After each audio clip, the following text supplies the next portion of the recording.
Hey, David. Welcome. No worries. I appreciate you being here. You can catch it later, then yeah, feel free. The clip should be up right after we're done, and I should have the chapter markers edited in about 30 minutes afterward.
Yeah, they definitely are. That's one of the things that I try and do my best to get working.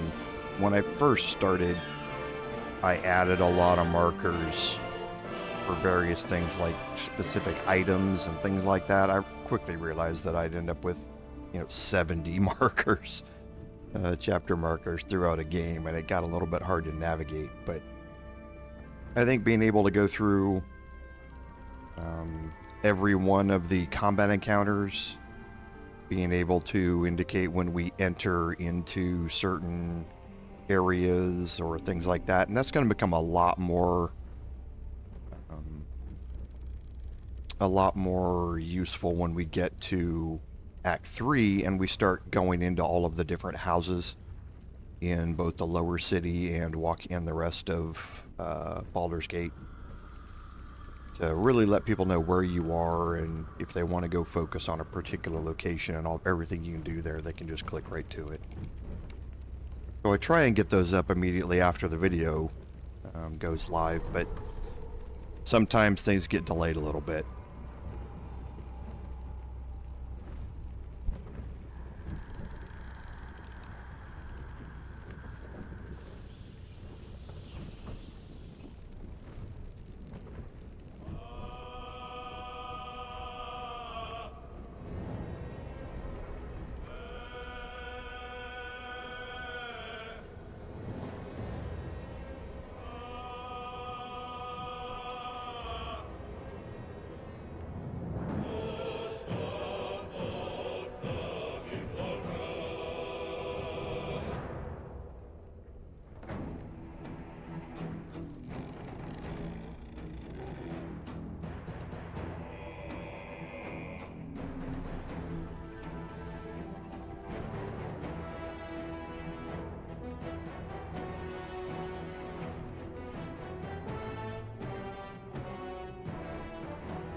And I hope Joaquin's Rest went alright. I haven't been there in a long time. But I hated how time sensitive and buggy it was back when I was going through it.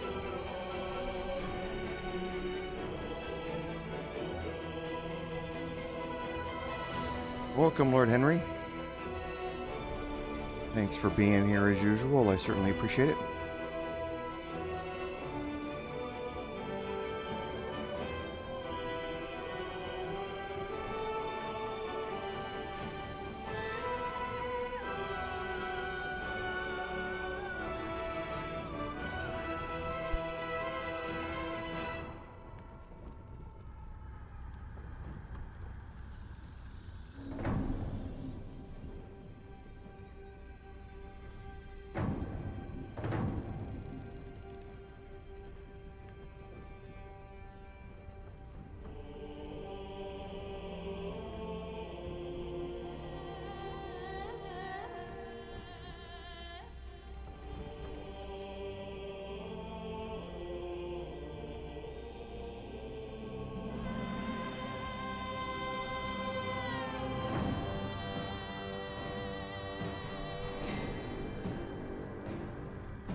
Hey, Solo, welcome. Thanks for being here.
Oh, Lord Henry, you mean over the mod support comment?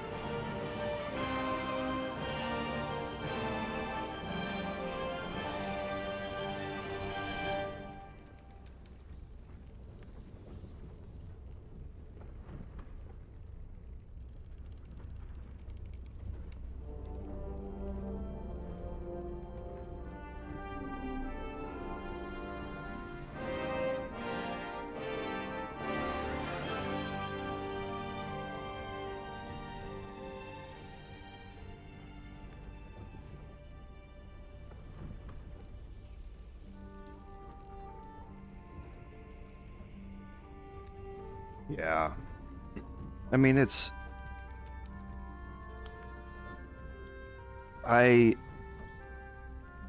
boy, I'm trying to figure out how to word this. I touched on it last week in the chatting section about mod support. Mod support is one of those things that the community takes very, very seriously. And this game has seen a groundswell of mod support that you don't see in a lot of games. Bethesda games being the model for how that works, but seeing third-party modders take up the mantle of doing so many things that Larian just didn't have time to get to, or were getting to a little bit later, was really impressive to see. But that also means that people are going to take ownership of the game in a way that you do not see with a lot of other games. And the popularity of Baldur's Gate 3, you know, with being Game of the Year and everything like that, is certainly going to add to that. So when they put out that comment, that tweet about mod support, I really think it was premature in that I think it was going to give a bunch of reactions, and those reactions were going to be very, very polarized, either very positive or very negative. And, you know, I was one of those few people in the middle where it was just saying, let's temper our expectations here, because they haven't really told us anything. I really wish that they would have held on to that tweet until they had a much better roadmap laid out and could give more information for what the mod support was going to be. That being said, I will not ever excuse anybody in any gaming community for the toxicity that has been shown recently toward that future aspect of the game. There is absolutely nothing to excuse people's actions in that regard. There just isn't. There is no way to justify it. There is no way to minimize it. There is no way to give an excuse for it. It is unacceptable. And I think, like I say, this is a very vocal minority of the community. Unfortunately, they are very, very vocal, and that vocalism it's drawing a lot of attention, and that attention is magnifying it even more. The community has been great. This has just triggered a firestorm, and like I say, I'm not saying that Larian should have done anything different. I'm just saying I think it probably could have been avoided by delaying that announcement a little bit longer until it was more fleshed out, because the comments were all started around the fact that there was just a bunch of uncertainty. But that does not blame Larian for any of their conduct at all. At all. It's unexcusable. So we'll go ahead and get started.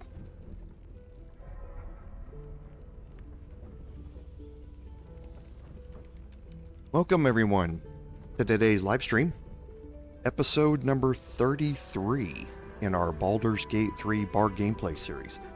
I'm Commander Jorval, and I want to thank you all for coming along on our journey today. So, on some admin notes, the first one being that Hotfix 20 was released this week on Thursday. That seems to be a weekly thing happening with Larian now. Hotfix 20 is a very small hotfix, and a couple of things are focused around Minthara. We actually encountered it last week. Well, actually, we didn't. I take that back. I encountered it last week in one of my personal playthroughs, where Minthara just wouldn't follow your party. She was doing the old Shadowheart thing, and they've corrected that.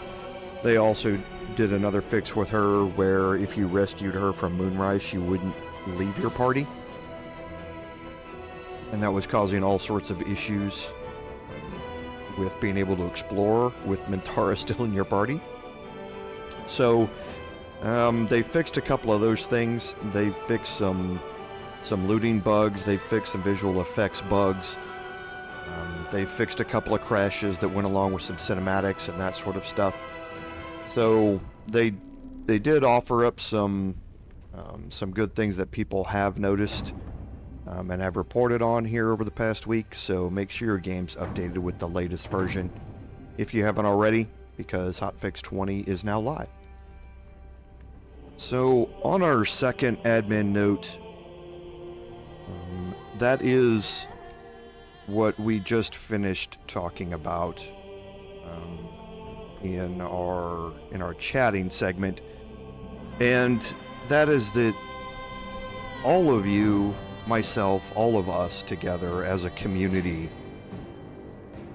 in Baldur's Gate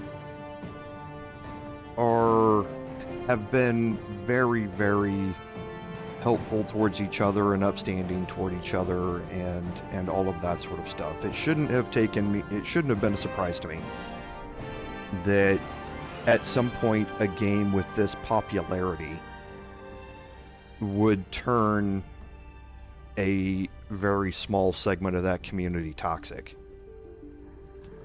It's impossible to avoid, and it's been that way ever since video game communities have been around on the internet, since when I first started gaming.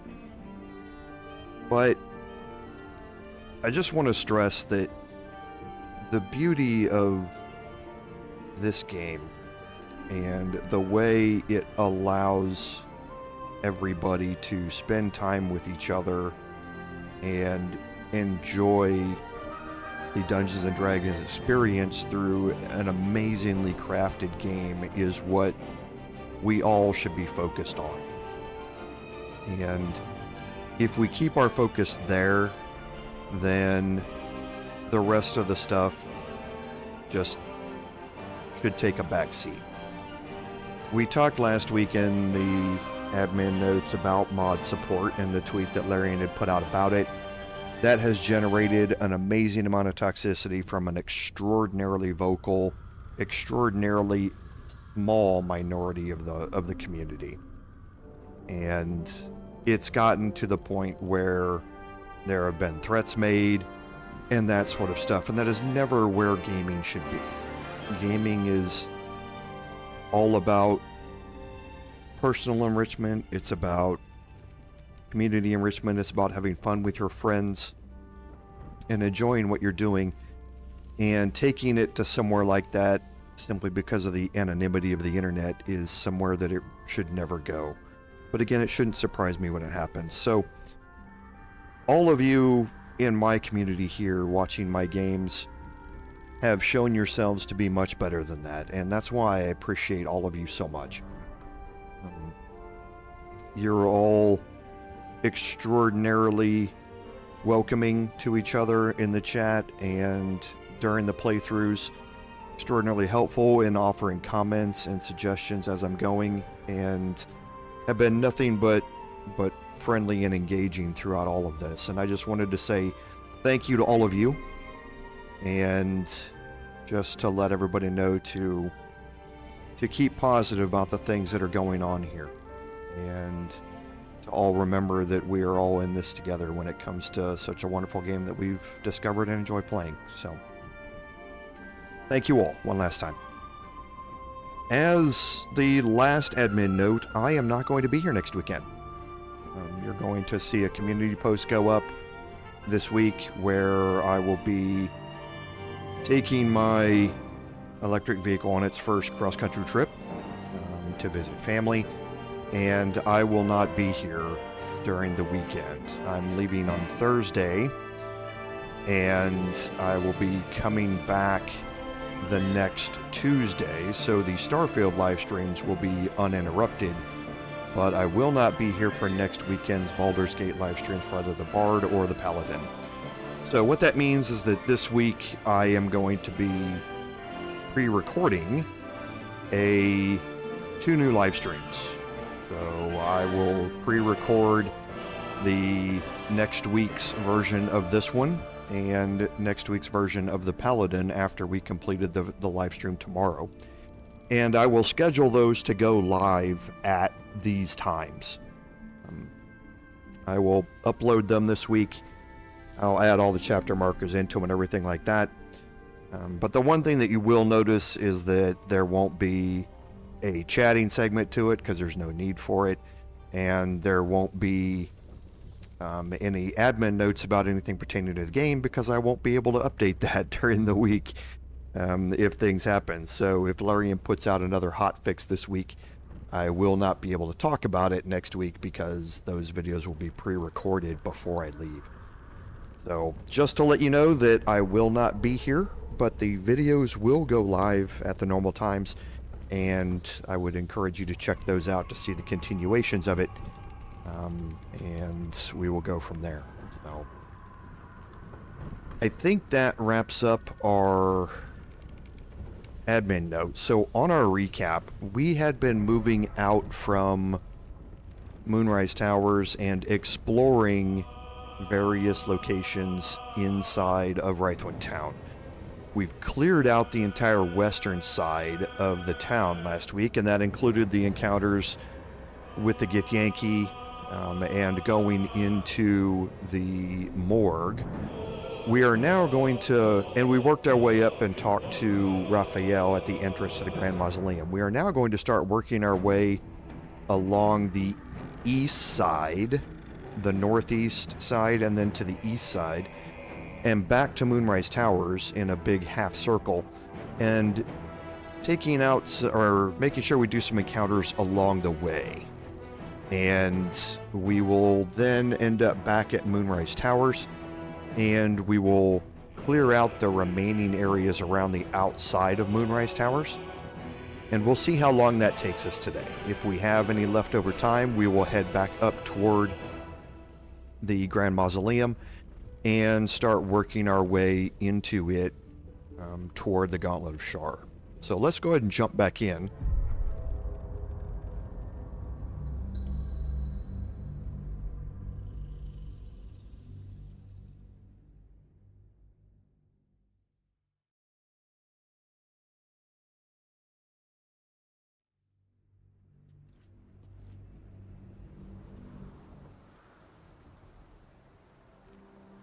Hey Nicholas, welcome to the stream.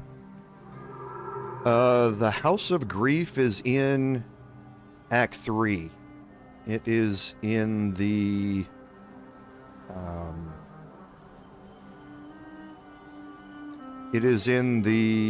northwestern corner, I believe, of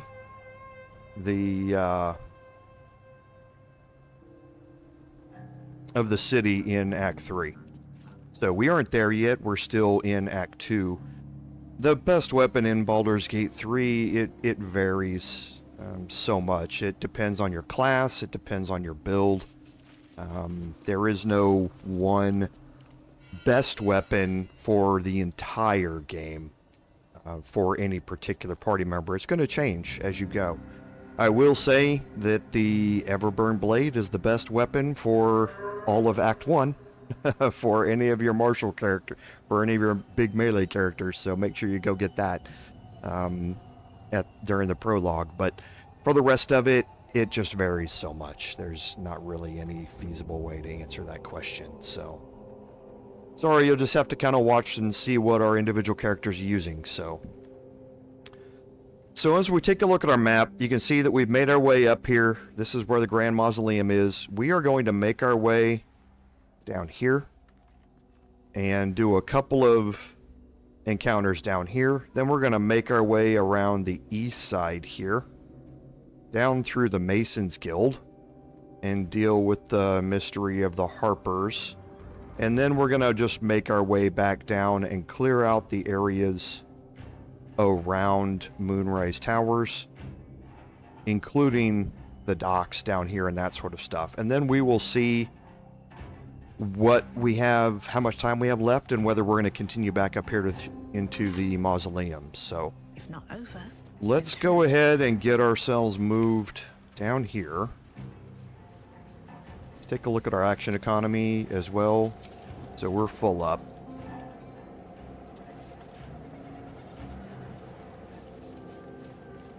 Okay, we're going to put everybody in hiding here. We're going to break our group. Moving in.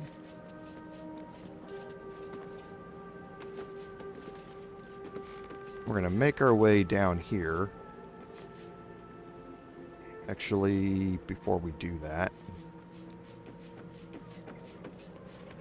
My faith protects me.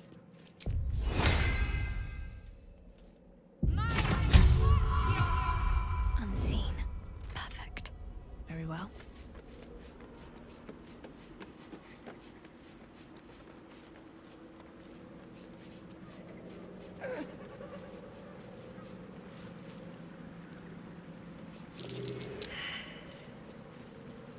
Okay, so we did find a couple of them because of our see invisibility trait. We failed our perception check, which isn't surprising because the DC is 30.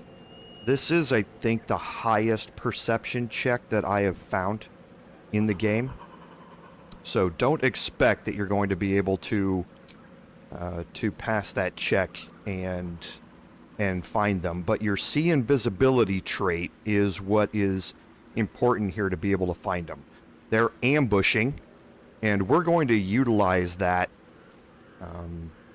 against them. So if you look at the detection cones, you can kind of see where they are once you've got them discovered. Don't want to draw any attention. Okay, so my hide is not going to work there. Better be cautious. Okay. So we're going to go ahead and start this off. Okay. Can't risk being in open view.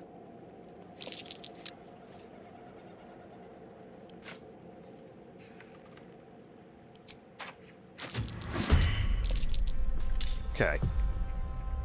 The reason that I was doing that from hiding is so that everyone is surprised. So I get a free turn out of this. And it also brings all of the others out of hiding. And this is going to allow me to utilize AoE spells, possibly without them being able to scatter as much, so to speak. Now, where they are here, I might not be able to reach that with some of my spells. So I may end up waiting for them to take a turn. They will all move around the front here and kind of gather up here as well. But we can see what we can do from this location. I'm just interested. So my range spells do work all the way down there. Taking my time in the shadows should mind my step.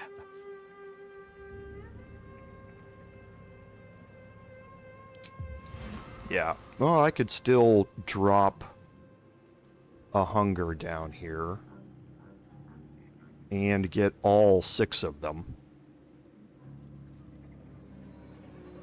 But we'll wait Sometimes the only way out is through. and trigger that here in a second. So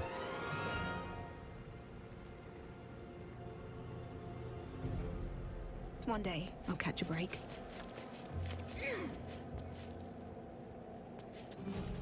I'm going to move back up here on the up top. Secrecy above all. I see a way.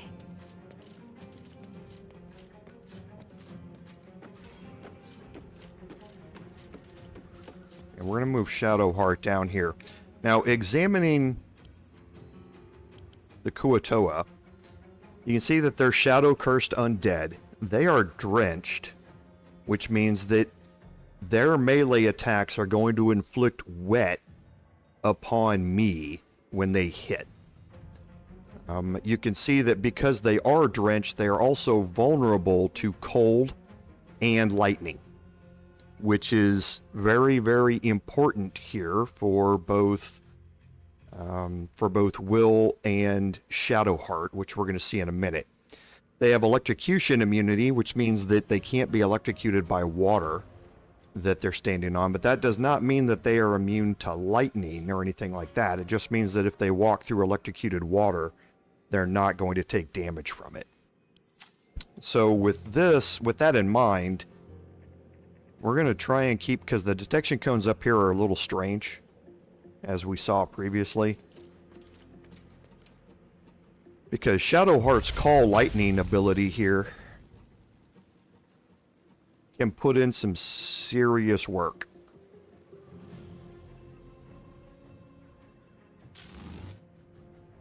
Okay, I could have Destructive Wrath here, which means she's going to roll max damage on this. She's got 2 Channel Divinity charges. Trying to think of what else. I think there's probably a decent use of it. And 60 damage against everybody just ends all of it. And she can continue to call lightning for the next 10 turns. So like I say, she can solo this thing herself, just with call lightning. On the prowl. Wyll, however, I'm going to change out to Morning Frost. And what rings does he have? He's got Crushers. Do I have...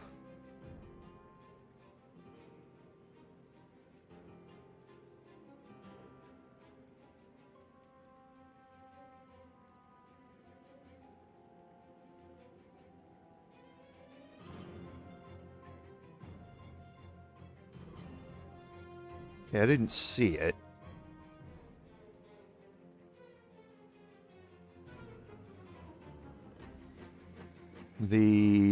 The ring, I might not have it on me. The ring that, when you cause cold damage, it creates a cold surface, an ice surface, you know, 1.5 meter radius around the target.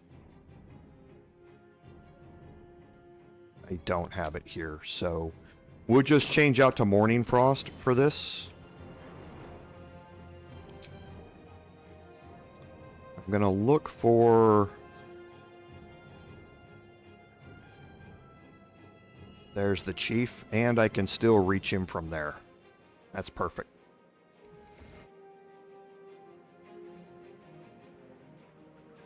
Oh, yeah, nope. Okay, so that was a crit for 56 damage. Waiting with bated breath. And now remember, Hunger of Hadar is going to be dealing 2d6 cold damage. And I'm going to drop this so that it also hits the door as much as I can.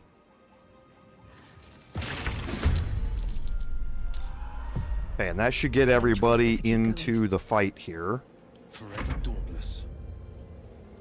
I don't need to waste any or use any sorcery points for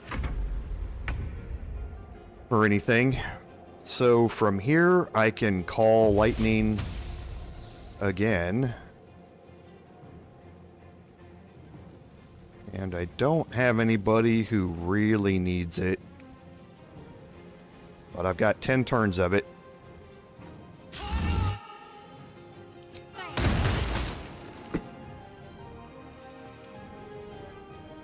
Stay on my feet.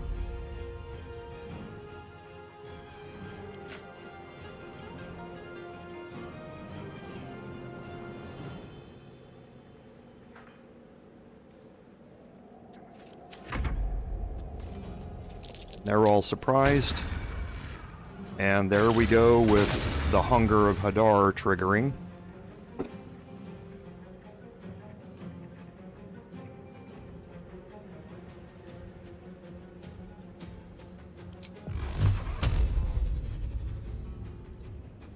Going to turn that off.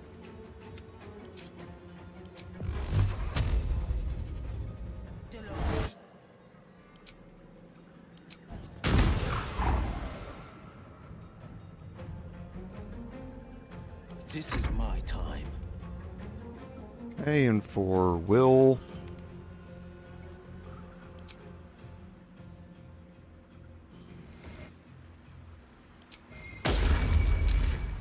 Okay, so he saved for half damage, otherwise that would have killed him as well. But he's in the hunger. That's going to kill him. Right there.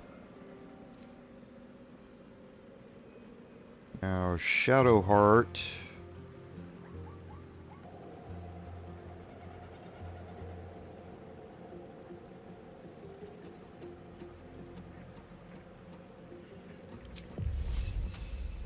Bleed for me.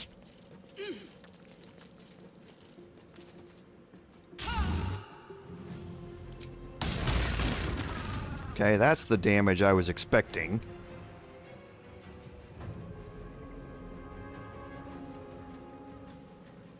I don't think I've gotten it. Well, that's one thing we'll do is before we head into the Grand Mausoleum, we're obviously going to head back to the last light and make sure we've cleared everything out of inventories that we want. Survival is all that matters.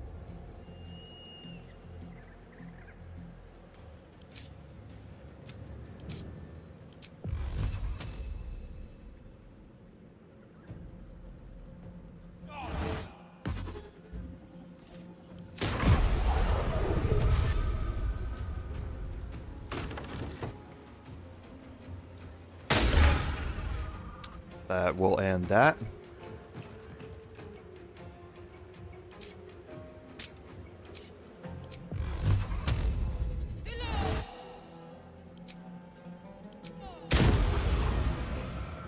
No holding back.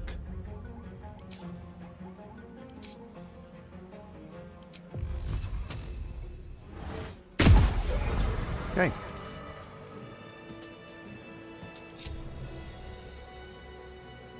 So, easy enough.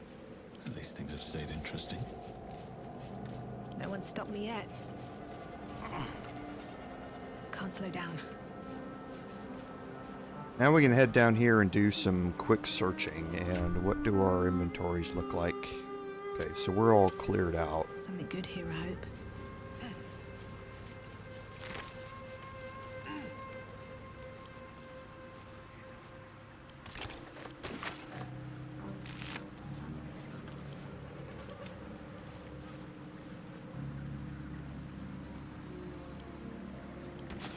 Okay, so we'll just go through and do some quick looting here. There's not going to be a whole lot that is useful to us in here. Every one of them is going to have a putrefied tumor, so you can craft oils of bane out of them, but everything else is fairly useless, just stuff that we'll end up selling off.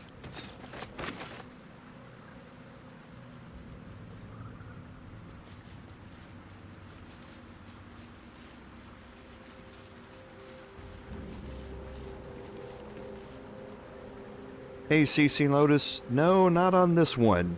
I don't have a pure evil run that's going right now. However, the Paladin is probably the closest. the closest. But it's not intended to be that way just because of some bad rolls. And a misplay on my part. It's the closest that we've been to it. So here you can pick up the Lightning Jabber. Now the Lightning Jabber is actually very, very interesting.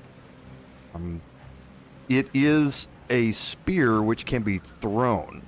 And when you throw it at a target, it deals an additional 1d4 lightning damage. This thing is actually incredibly powerful when you pair it with your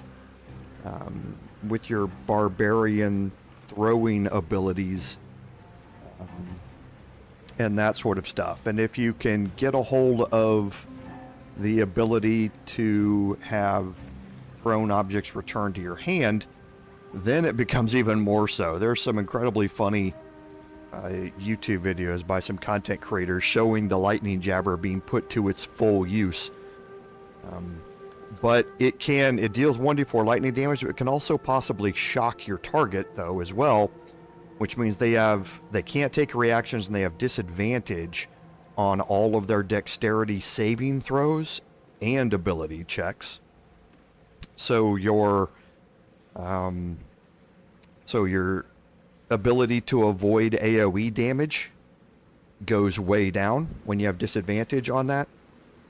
So it can get really interesting to watch. It's like I say, it's kind of funny to see some of them.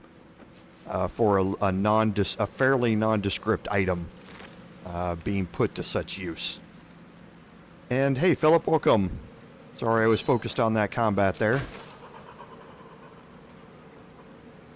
Yeah, that is true, Lord Henry. That the Paladin one has taken some interesting turns. I will say that the choice, the the Karlach choice was entirely mine, and I wanted to make it. So, but the rest of them, yeah, a lot of them have been some bad rolls.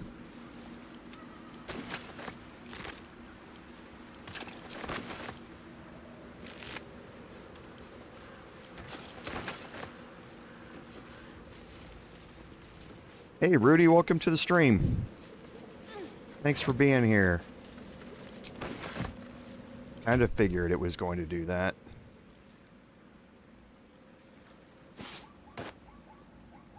And that clears it. So now we'll do our searching with Shadowheart here.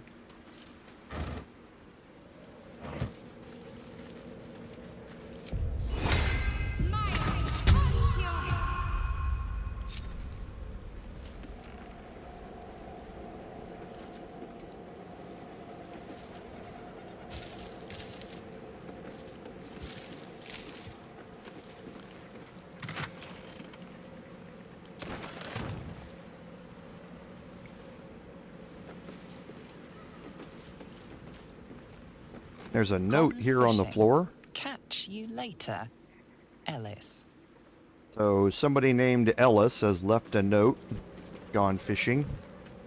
I'll go this way. Is that blood? No, never mind. And we're gonna make our way around. Let's see what we have here. Just do a little more searching down here. Let's try this way. Right, cast guidance again.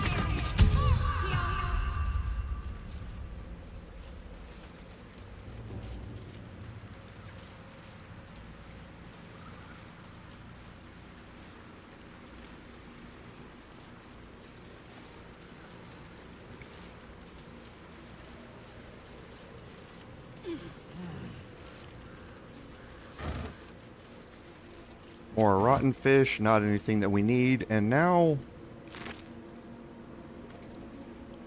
you see we have this ominous crevice here. And we're going to go explore this. If everyone else minds their business, I'll be fine. Let's see.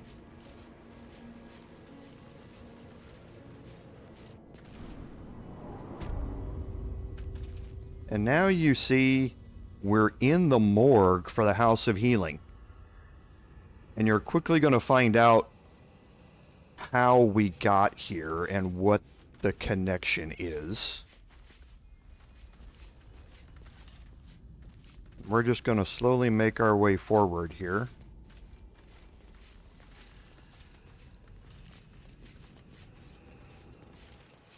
And now you should remember this. Here's the area where we came down through the morgue and we got to here. And we couldn't go any farther except with Misty Step or the jump spell. This is the way that you come in that allows you to have access to the bottom area here. It also can give you access to this gilded chest over here as well.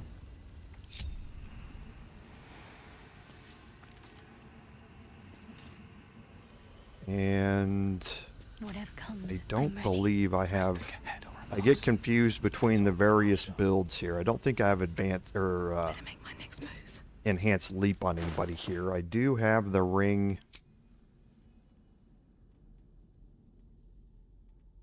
that gives me jump, though, I believe.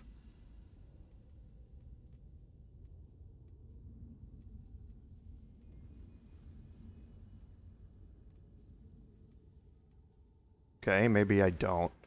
I don't know why I've gotten rid of all these useful rings. Why I don't have them with me anymore.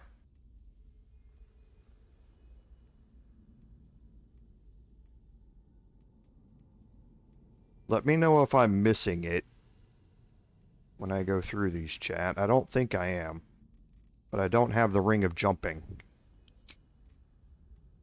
So I'm going to... Okay, so Kerz has them.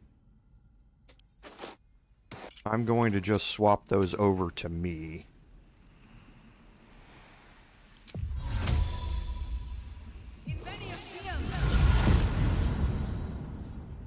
Okay. And make sure we have our thief gear on.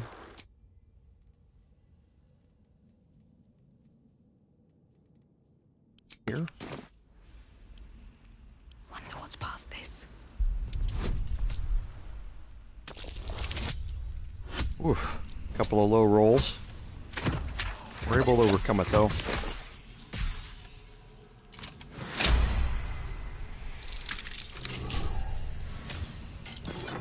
Okay, and in here you have the Flesh Melter Cloak. Whenever a creature deals melee damage to the wearer, that creature takes 1d4 acid damage. So this is a protective type of thing. It has some very, very interesting uses, though, and I'm not going to go into all of them here. Let me check and see. We don't have anybody else that's... We've got Kerz who doesn't have a cloak at all, so I'm going to put it on there for now. But it does have some rather interesting... And I'm going to use the Disintegrating Nightwalker boost to get back. It does have some very interesting uses, especially when you're wearing it with the Gale tank build, where you're wanting to get hit and causing Armor of Agathis to proc. It will also proc on that. So having him wear that cloak and wanting to get hit means that you just add an additional 1d4 acid damage as a response to anybody who hits you. So it's another one of those things to tack on to the Gale tank build if you're interested in doing that. And I'm going to move everybody back here a little bit. Then I'm going to break the group.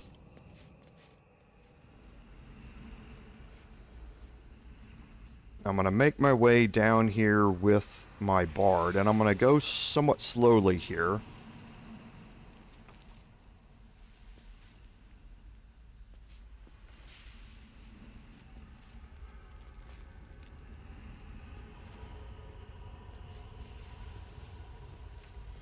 Here's the cragged rock.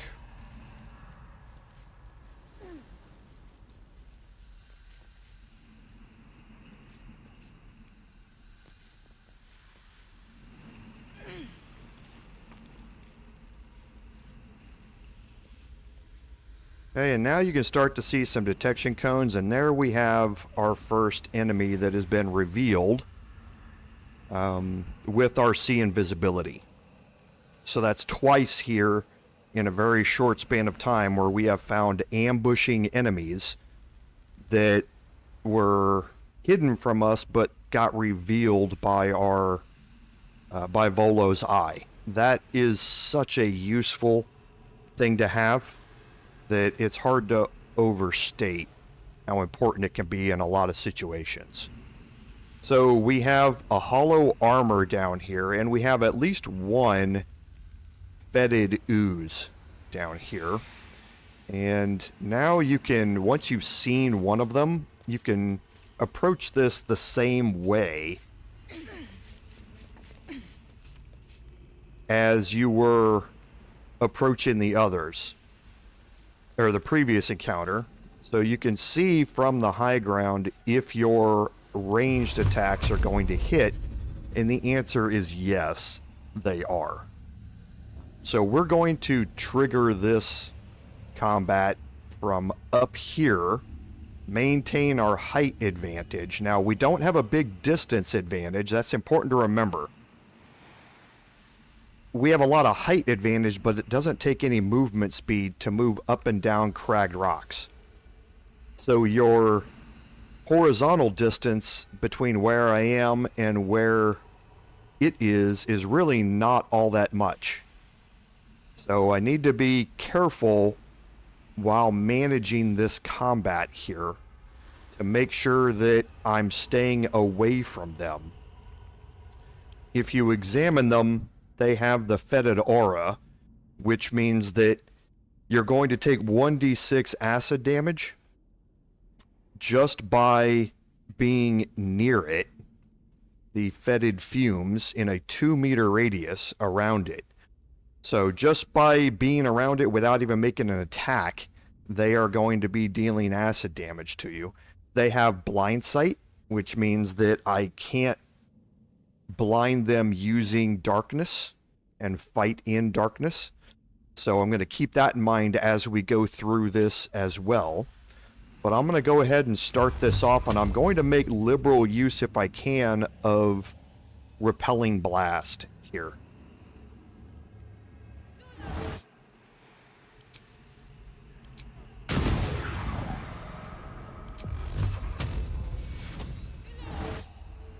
Okay, so my stealth check passed.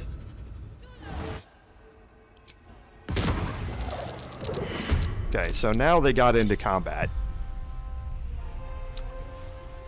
So they went moving around a little bit, and my stealth held for a very long time, so I was able to get in quite a bit of damage on them. The key to that is that if your stealth holds and you're not in combat, after I think it's 3 seconds, they are going to do an automatic heal. So you need to keep getting your attacks off before those 3 seconds pass to keep them from healing a large number of hit points. So you can see that the hollow armor has also become active, and it's shadow animated, and nothing really special about it. It doesn't have dark vision. It can be blinded. But just a regular animated armor, we've seen them before. So again, what I'm going to do is make a liberal use of my Repelling Blast and Nice and quiet now. AoE spells that are going to damage them as they move. And you'll see that come into play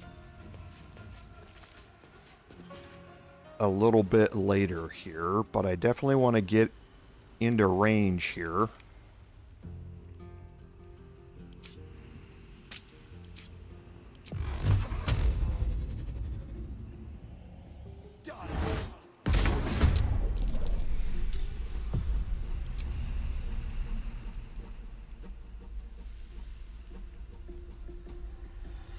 Okay, and I think that's enough for now. I'm not too worried about bringing... I mean, I guess I can. There's no harm in bringing her into it now.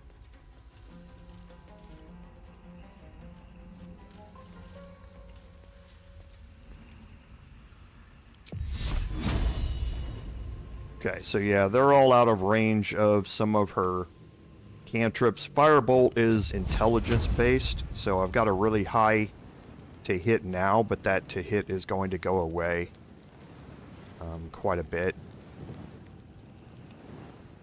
And I can't remember what their resistances are, so not to fire. And again, not to fire.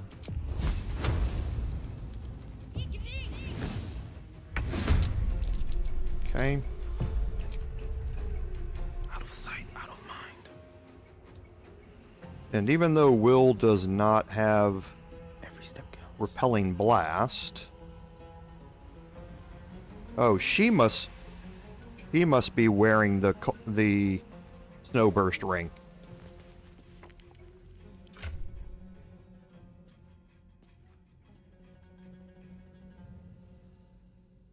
No. What caused... Oh, that's illuminating orb. That's not ice. It just looks like ice. I was like, why is she using that?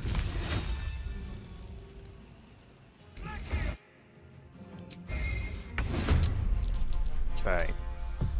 So now everybody's into combat here, and they're all going to dash every single turn.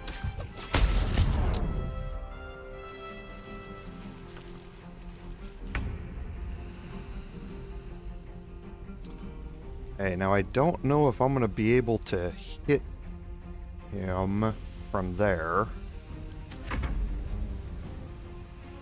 Can't give up. they're going to both dash. And you can see they have quite a bit of movement.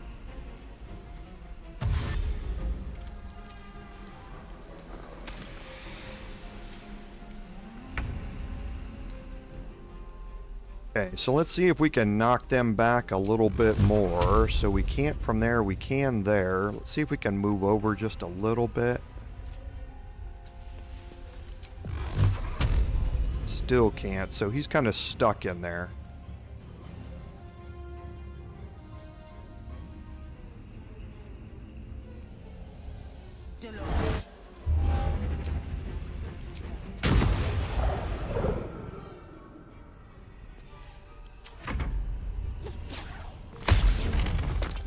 Okay, that was bad.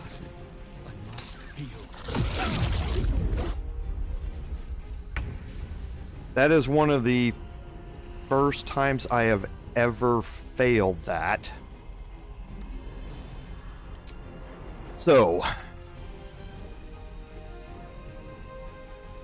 Shadow Torrent is calling on the darkness to drag your target 6 meters towards you. It's a dexterity saving throw to, or is it? Yeah, it's a dexterity saving throw, which is why I wasn't expecting to fail it. Oh, I rolled a 1. Okay. Now I see why. I rolled a 1. So, yes, that makes sense why I would fail that. So, Kerz is now going to be fighting down there, which can get interesting, but I think I have a way out of that.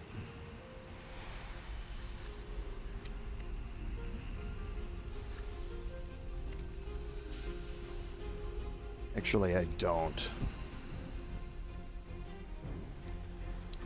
Well, I do, but I don't want to use it. So let's do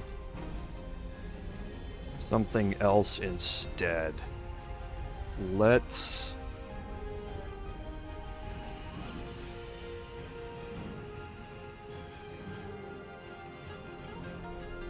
And this is interesting because I haven't had to do this fight utilizing darkness. The animated armors do not have eyes, you can see, but it does not say that they have blind sight.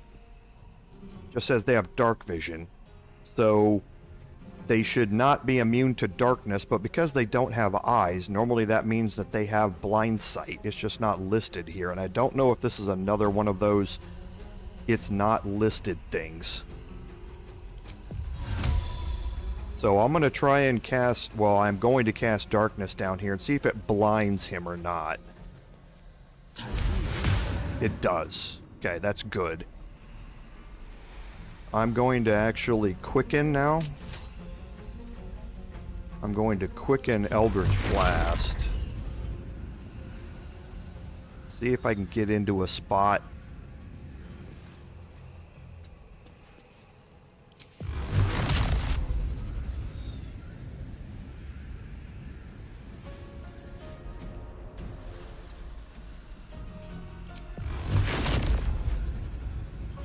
Oh, it's just off him.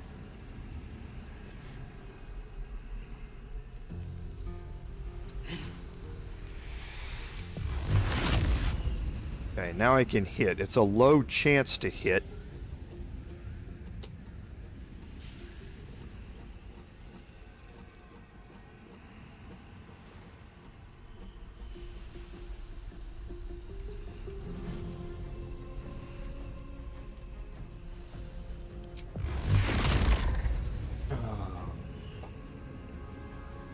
Now I think I'm going to continue taking them out with him. Well, so much for peace. Now here I need to get his hit points back. But I also have another way of doing this.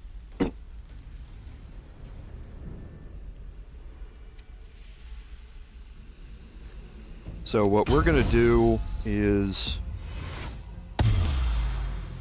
heal ourselves as much as we can.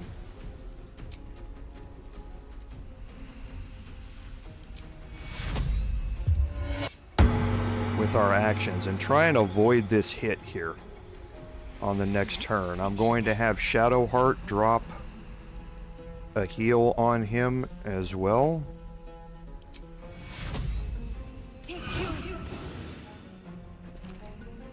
And hopefully he just misses.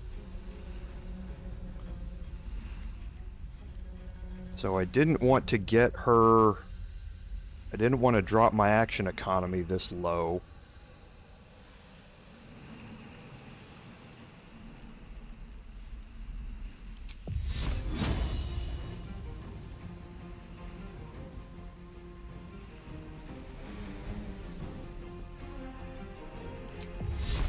Still too low for those. See if we can kill one. Okay. So much will depend upon this next turn here.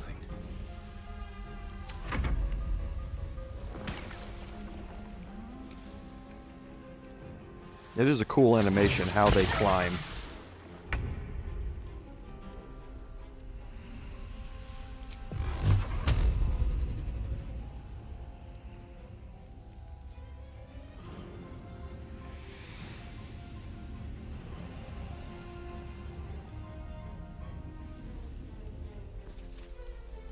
Okay, so this is going to use half my movement. Light on my feet.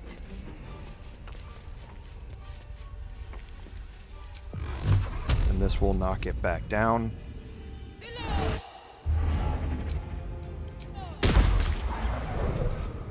Okay, perfect. And now I'm going to continue on down there with my bard.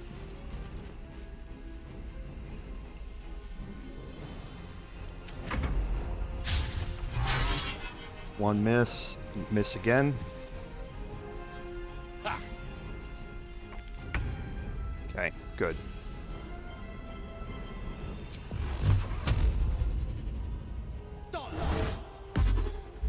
Okay, like I say, somewhat expect a bunch of these to miss.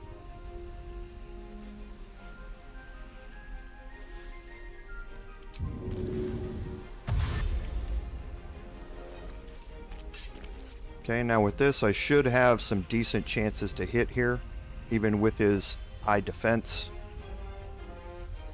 Okay, so we're definitely dropping a Divine Smite here.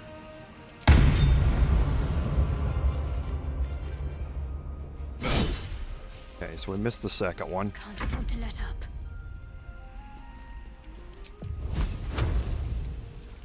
Not a whole lot that Shadowheart is going to be able to do here through that darkness.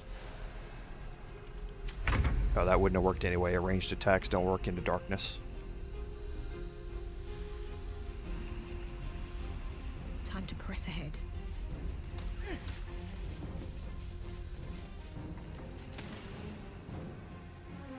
Okay, and not going to be a whole lot I can do here. Maybe we can get lucky. Nope. 1, 2. Perfect. Exactly what I wanted to see.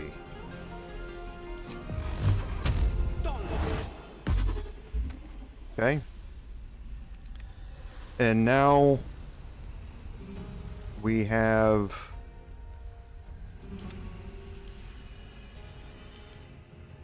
a shadow that has popped up, and I do not know where it is. No choice but to keep going. I don't think I've encountered a shadow before. It's shadow blended, so it's invisible right now.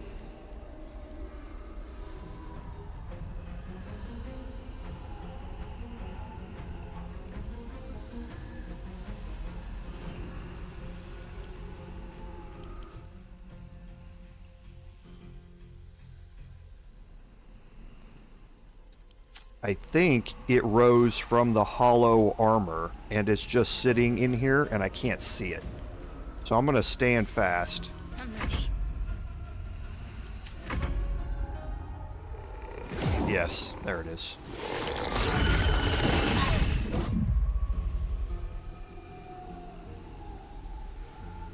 Nothing important is ever easy.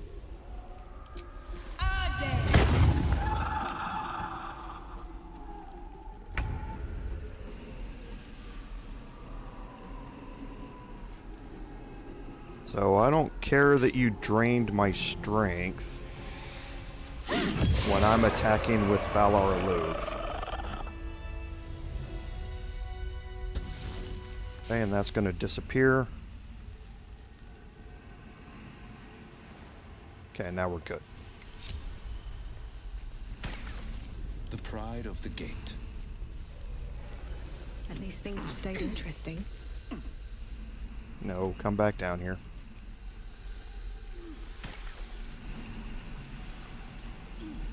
Okay, so much more interesting than I wanted it to be, because of the Shadow Torrent. I don't fail that very often because of the points that I normally have on my characters to put into dexterity. So I wasn't expecting that, but I should have. I wonder if the gods are watching me.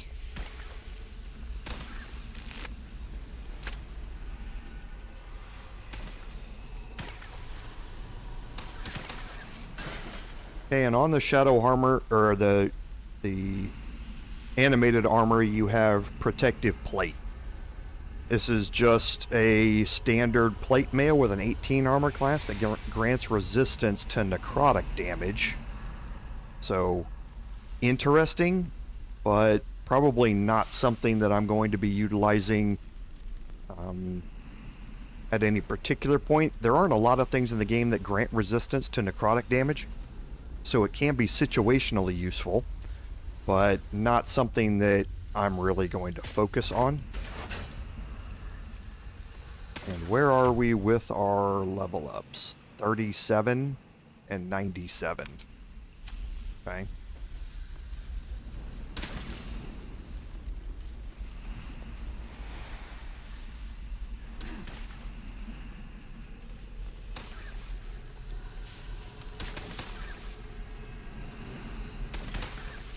And acid as a condition doesn't hurt you. All it does is lowers your armor class. However, walking through certain acid pools and things like that can cause damage to you, like what you see in the Githyanki Kresh. Okay, so I need to take a short rest. That's going to help Kerz get most of his hit points back. Okay, and now you can see that we've explored this whole bottom area here now as well. Now we're going to head back up. Never wanted the easy path. Actually, we don't have to head back up. We can fast travel to the Grand Mausoleum.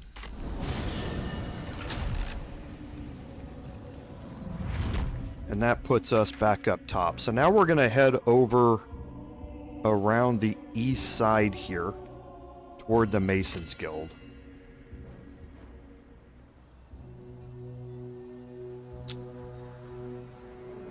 And I think the quickest way is still probably just to go down here again.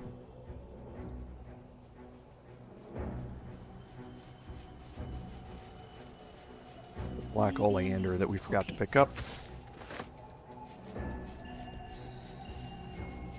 We're going to hold off on the level up until we get everybody leveled up,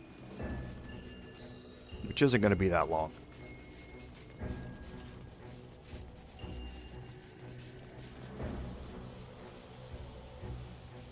Okay, we've been through all of this.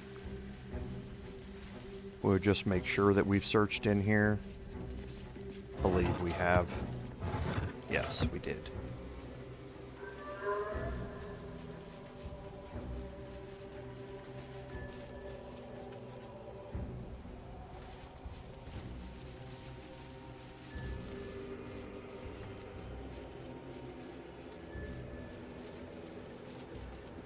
Okay, and this is the Masons Guild over here. And if you remember...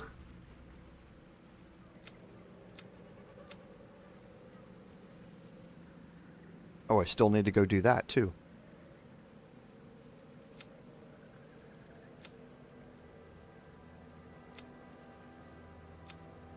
Here we have the Investigate the Selûnite Resistance quest, and it says the Masons Guild seems to have been the center of the Selûnite resistance in the area.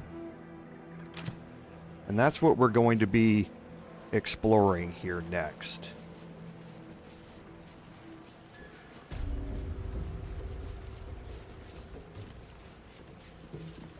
My faith will guide me. So we're going to do a little searching around the outside here.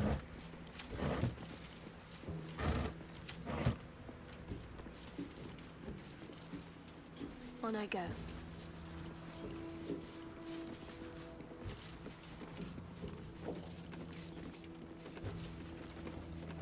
Before we go in,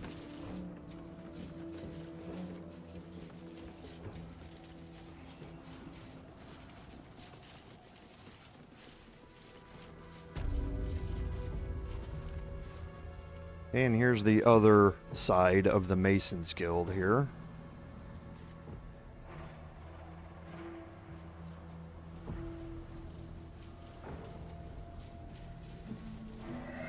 You remember this is where we found Arabella?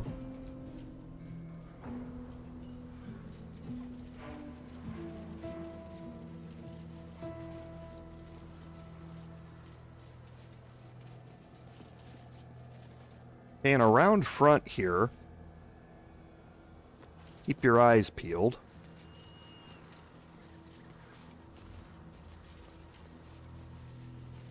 Actually, we'll Shouldn't have wished to live in see more interesting times. how close we can get. Softer than a whisper. Keep your eyes peeled in here.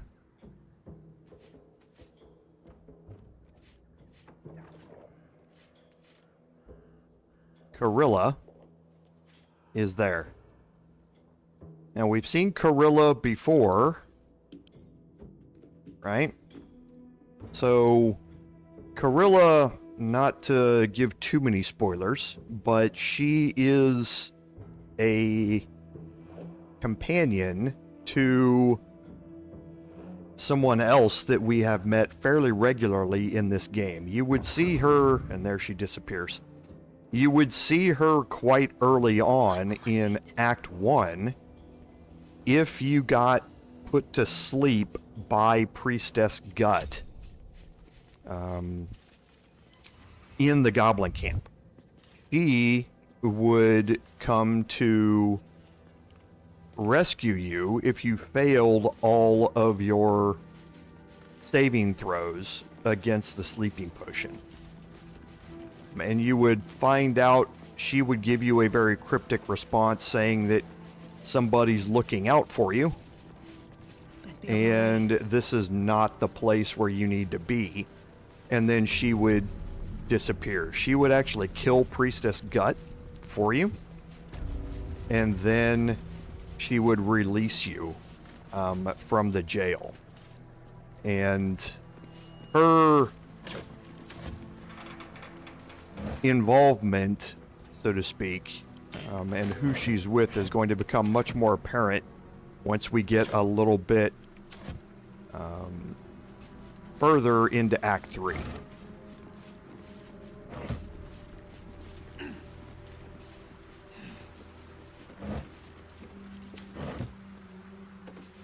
But for right now, she's just keeping an eye on us, basically.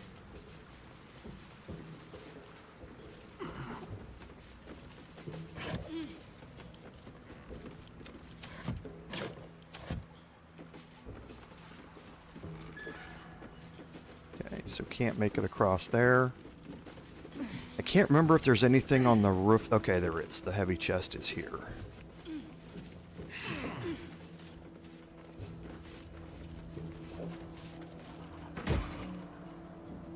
Okay, so nothing really spectacular.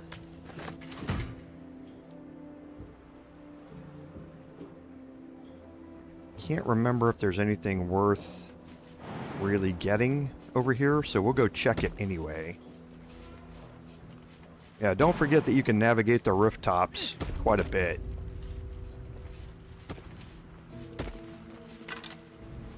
Okay, so some gold here to pick up. And more crafting supplies. And that looks like about it. Anything on this side? Nope.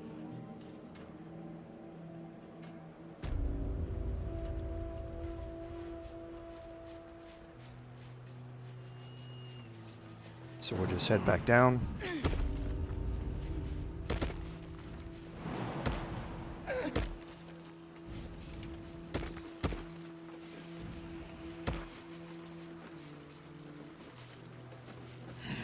Okay, and we'll make our way into the front door of the Masons Guild. We have a little bit, but we can't get to that from here, I don't think.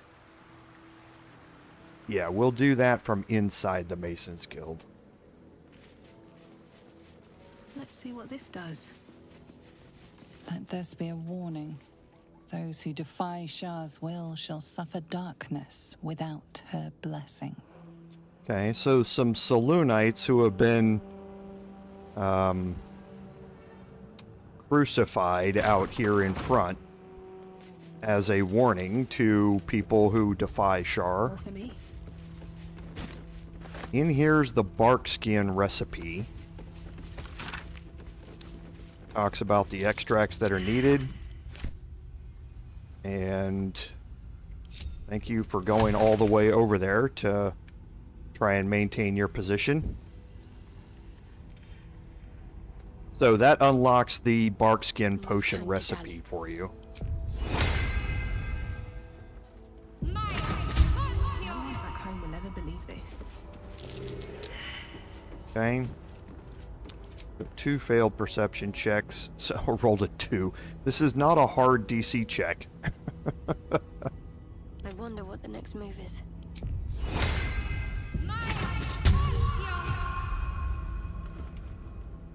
No time to waste. Okay. What's Thank that? you. So some odd-looking bones. A pile of crushed bones of varying shapes, sizes, and creatures. Here lies the Grand Mason, his bones and lies exposed. Okay, so the Grand Mason's bones are here. What to do? My faith protects me. On I go. Now, inside the Masons Guild proper, we just want to do some exploring around here, and I want to reactivate that.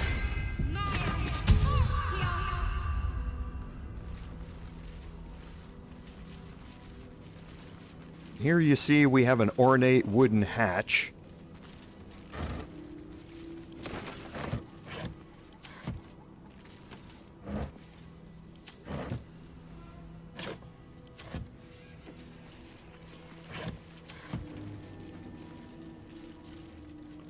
There are some thieves' tools, a scroll of burning hands, and trap disarm toolkit, things that we don't really need all that much of right now.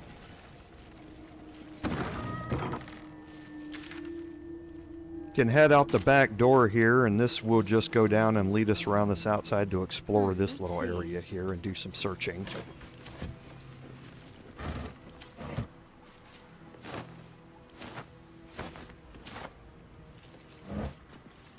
There's not a whole lot out here. Also, just to open up the map. I'll grab that.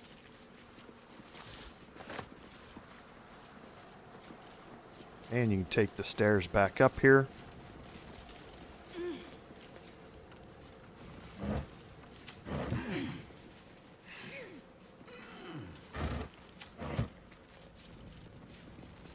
And here is another piece of infernal iron. So we've found the uses of Infernal Iron with Dammon and what he can craft out of it, as well as what it's needed for Karlach. If you haven't gotten enough of it to make the flawed Helldusk items, there's another piece of it sitting here. There are actually 4... No, there is one additional piece here for a total of 4. This is the 4th one that you can get.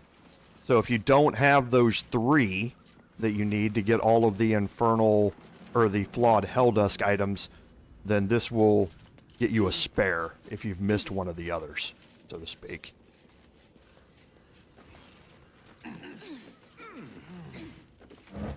And you can pick up these weathered chisel sets if you would like. They're not worth anything though.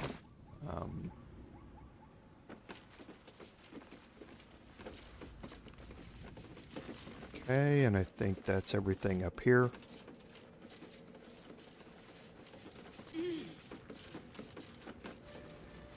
And I think this has now searched everything up here. No.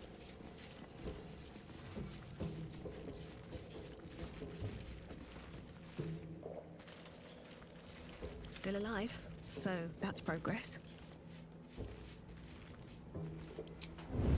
Seems So simple. we'll go through the ornate wooden hatch here. Brings us down into this basement area here. And I don't need to be hidden here, but I do need to have...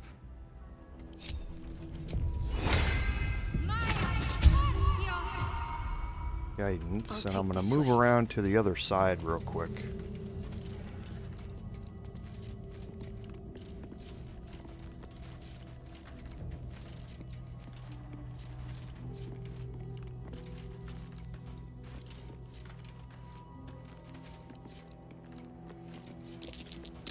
Okay, and she perceived the Keyhold Herald here. Now that's an interesting question. Well, in it. I haven't looked at this in a very long time. Okay, I do have it. So we'll do some searching down here.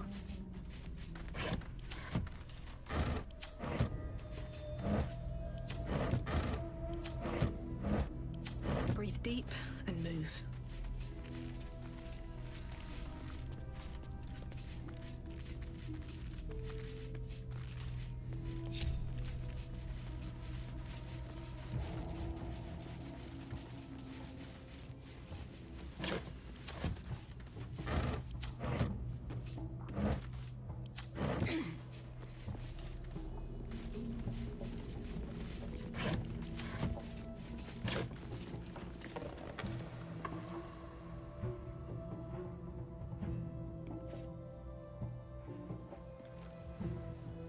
Okay.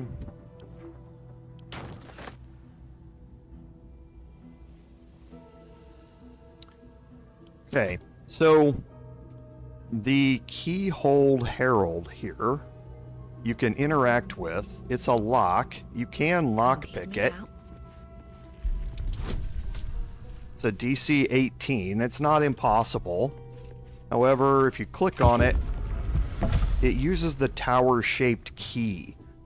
If you remember a long time ago, Mattis, in the Last Light Inn, we convinced him to give us a key that Mull had told him to hang on to.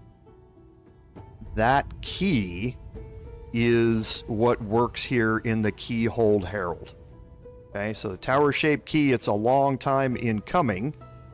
In using it for us, we got that key a long time ago. But that's what it's used for. Okay, so congratulations on finding this place, thief, but your journey ends here. Sounds kind of ominous. There is work to do. So we need to group everybody and hide everybody. Out of mind. What comes now?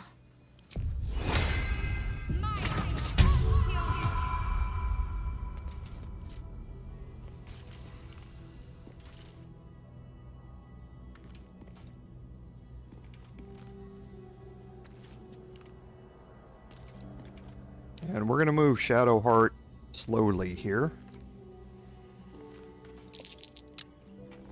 Okay, and she perceived that the gilded chest is trapped.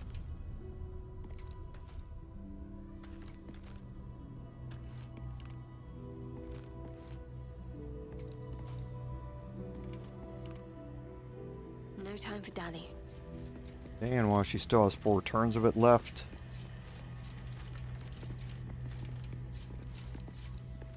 Okay, so we'll do some quick searching for her down here. And we're going to take her back. Put her into hiding here. Actually, we're not. We're going to cast Guidance first. Then we will put her into hiding.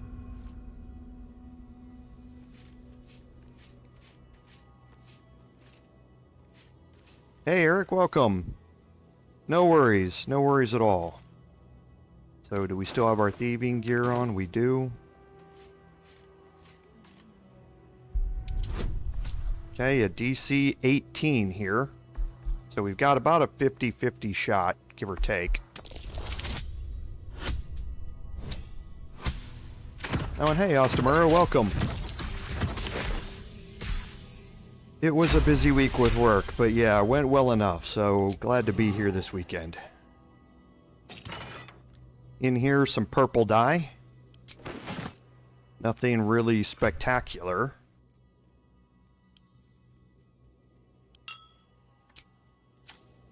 Okay, and now we're going to make our way into this door here.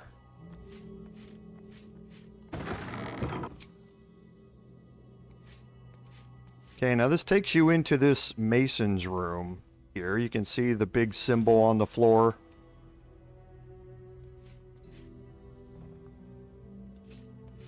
And now you can see some detection cones that are popping up around here. Can't... Oh, we saw it. There it is. So there's a shadow down here. Wonder if the gods are watching me. Okay, and now you see more detection cones that are popping up, and you can see some glowing eyes over here from the Wraith. Okay. So this is what's waiting for us down here. And we are going to drag them along with us. So the detection cone here's a little bit iffy.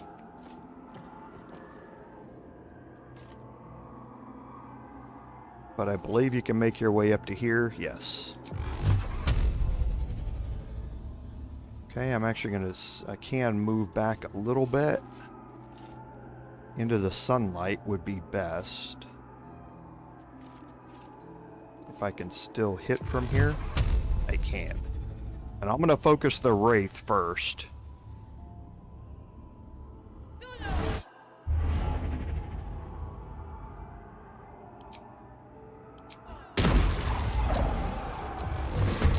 Okay, so it rolled initiative. Now you can see that there are 5 shadows and a Wraith down here. Now remember, the shadows are going to have that shadow teleport, that shadow veil ability as well. So if you are going to fight in here, I would highly recommend fighting in the sunlight. If you don't have access to the daylight spell, I would highly recommend fighting in the moonlight or whatever it is here so that you are fully illuminated and they can't use that ability to teleport in and around you all of the time.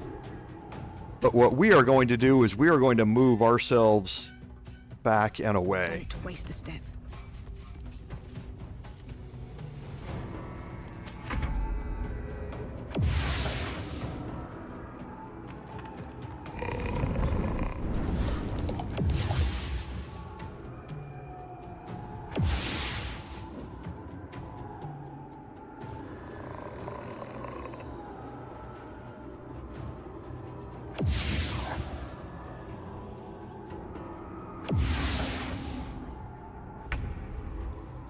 Okay, so we're going to dash.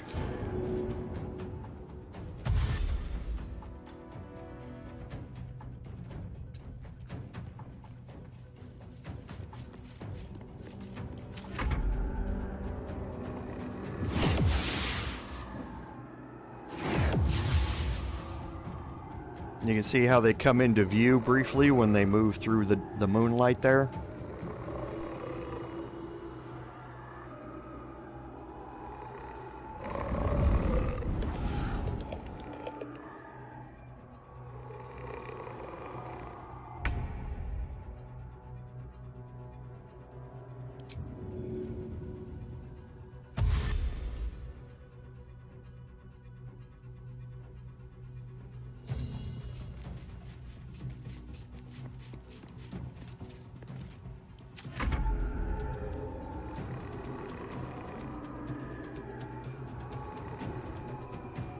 And we're just going to drag them all with us.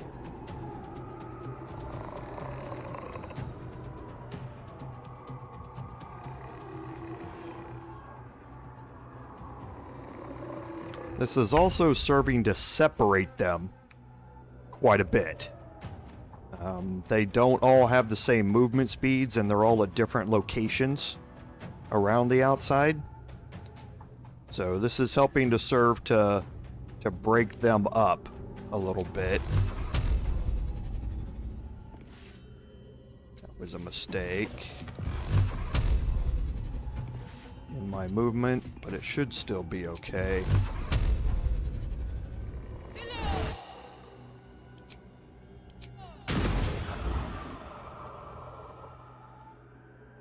Okay, how far away is he? 15? That should be more than enough.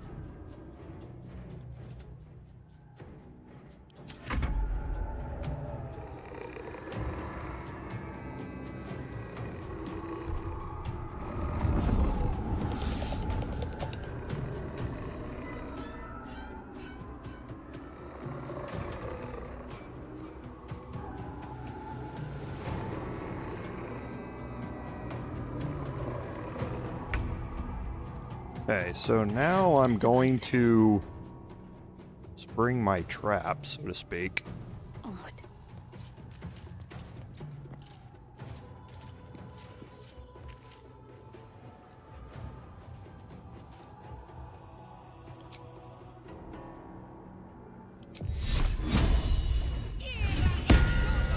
Unseen as I was taught. Need to press onward.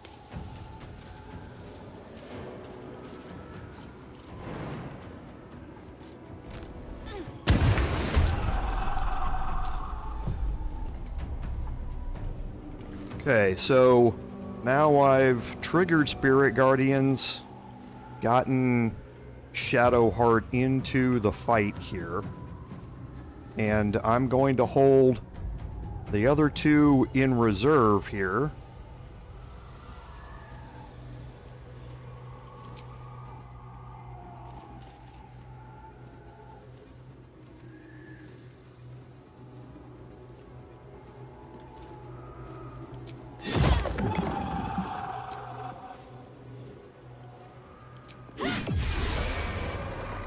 Okay, perfect. And there's our level up. Now I want to get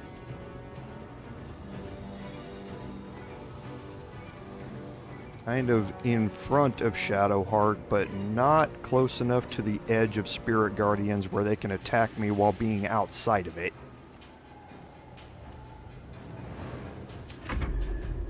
And they should all come running in here.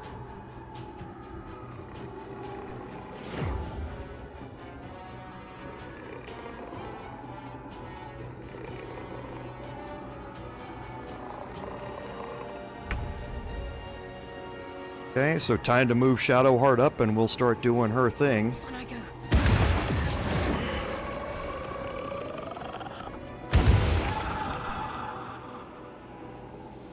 Don't even have to do a whole lot other than that.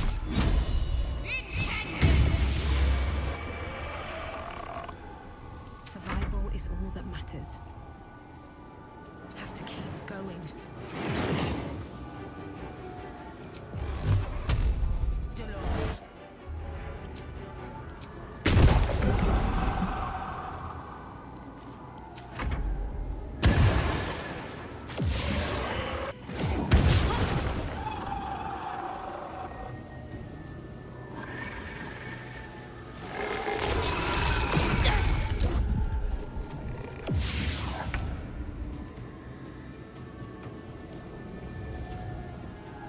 Moving.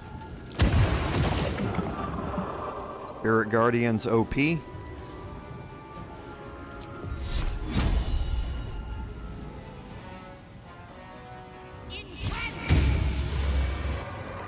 comes easy these days. Breathe deep and move.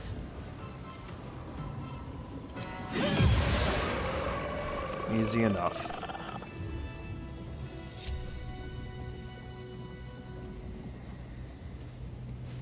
And let me just stress that for that fight, you don't have to play it that cautious. You don't have to drag enemies through choke points like that. However, a lot of these strategies that I'm showing you, or ways that I approach combat, are lessons learned from honor mode playthrough, and where you really need to take advantage of your positioning and your action economy and your movement to be able to make it through some of the fights that you're going to encounter.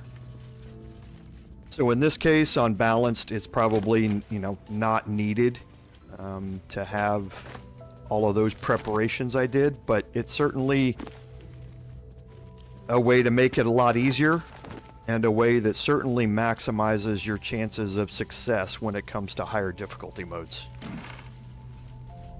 Okay, so we're starting to get some more of the good clothing here, and I'll take a look at everybody's clothing here in a little bit. Scroll of Dimension Door, incredibly useful.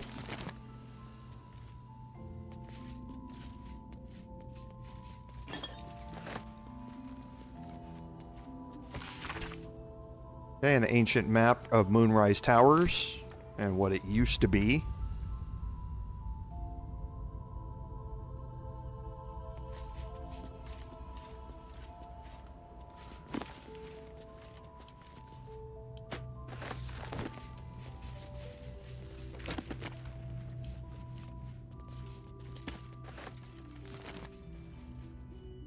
Okay, we'll make our way over to the other side.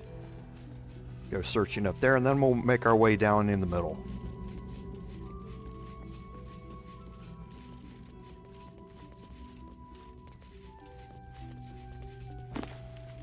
Scroll of Fly, also very, very useful. Okay, that's easily resolved.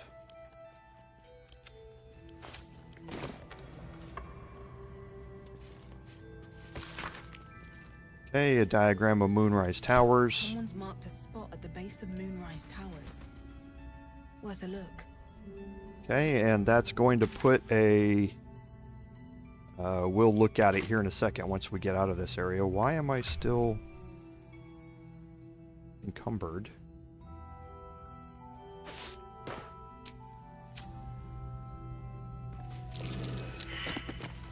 Okay. So there was one successful perception. I didn't expect everybody to try and keep that stupid formation again. But yes, we managed to pass the perception check here.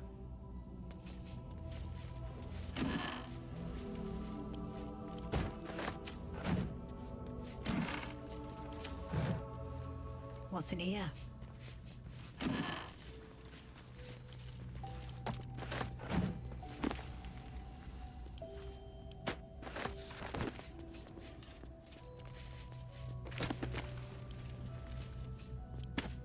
Okay, and we're going to go through all of these There's no time to waste. books that we picked up real quick. Just some information about the different factions and secret societies. Jake's Encyclopedia of Eels is just fairly fun to read. The logbook, I can't actually remember this. Oh, this is some of the Saloonites' activities here in during the Resistance. John Medellin becoming a werebear at the advent of the full moon. He was cured by his condition by a priestess, and learns about some history here. I don't think any of these do anything in particular. You guys can pause these and look at them on your own time later on. Onward then.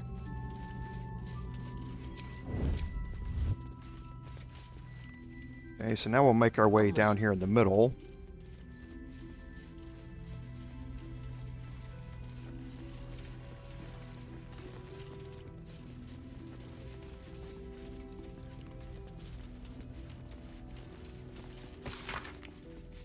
And here you learn more about the backstory of the Resistance here, and how they were warned about Ketheric and that sort of stuff.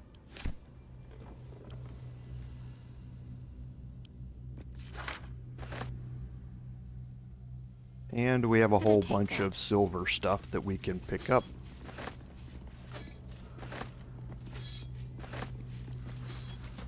The Mason's Log, which again goes through some of the same things. How the Sharan supporters were slowly finding them and eliminating them. And that's what you learn here. Because I believe that's complete now. Yes, it is. And found the writings where he was determined to fight on against the Sharans however he could, and it did end up costing him his life.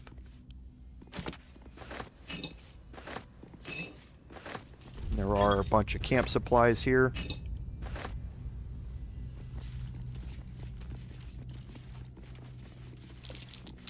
Okay.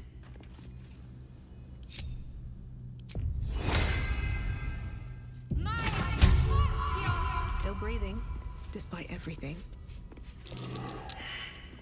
I didn't remember this being an incredibly difficult... I guess it is 15. Okay, so that might be a problem. What's next? I underestimated this one. I didn't think it was that hard to check. Defender of the people.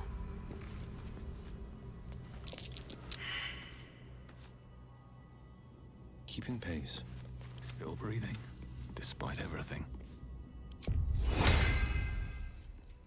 No one's stopped me yet. Moving in. Don't have a lot of hope for Kerz here. Oh, wow, what do you know? Rolled a 16. Nice. All right, what now?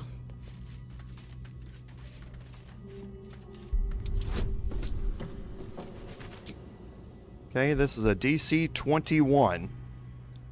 So right now we are sitting at a less than 50-50 shot to make this work.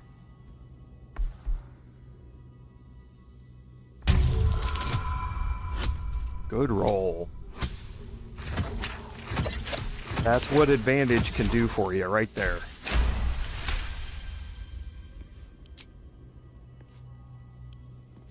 Don't give me trouble now.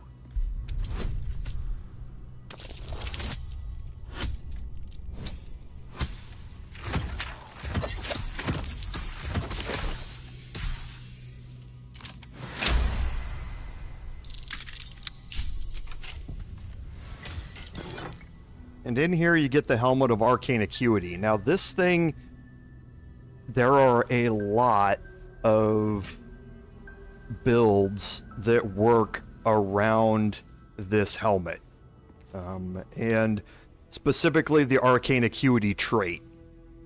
So whenever you deal damage with a weapon attack, you gain Arcane Acuity for 2 turns. Arcane Acuity gives you a +1 bonus to spell attack rolls and spell DC for each remaining turn.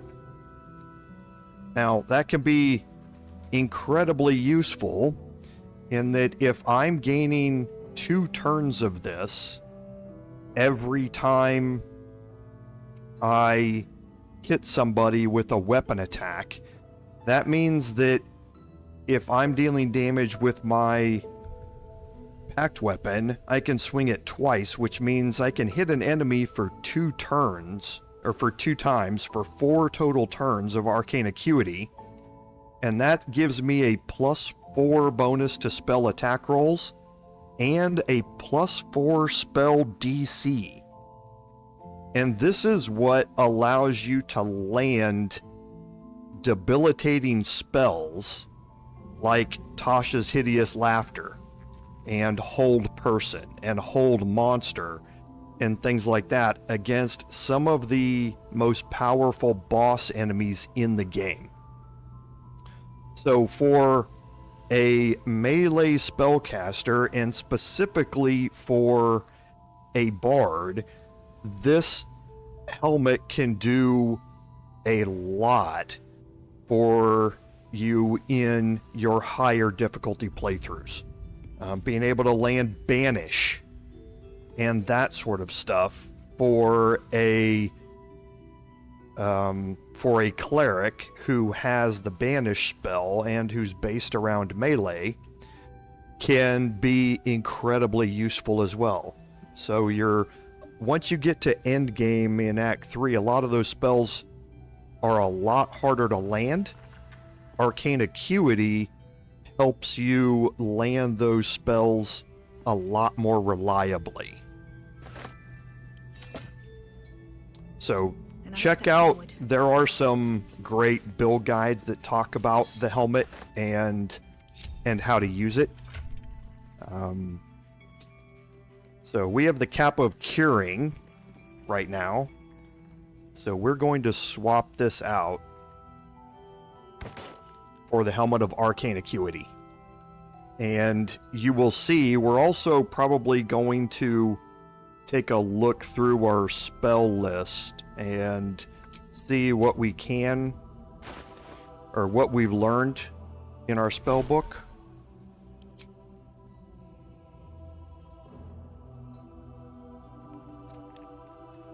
And see what we...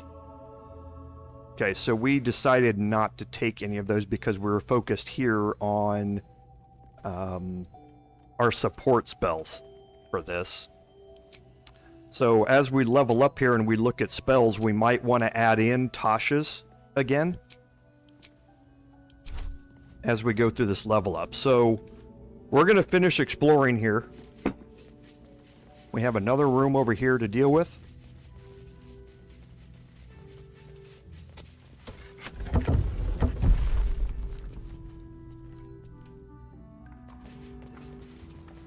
Whatever comes, I'm ready.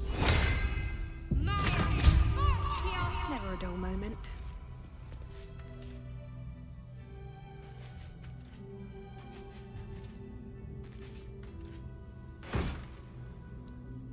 Bunch of fairly decent scrolls here for Wyll.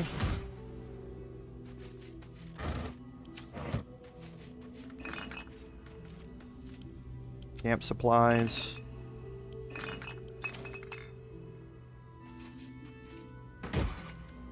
Some good potions here, especially the potion of speed and invisibility. Figured that was going to happen.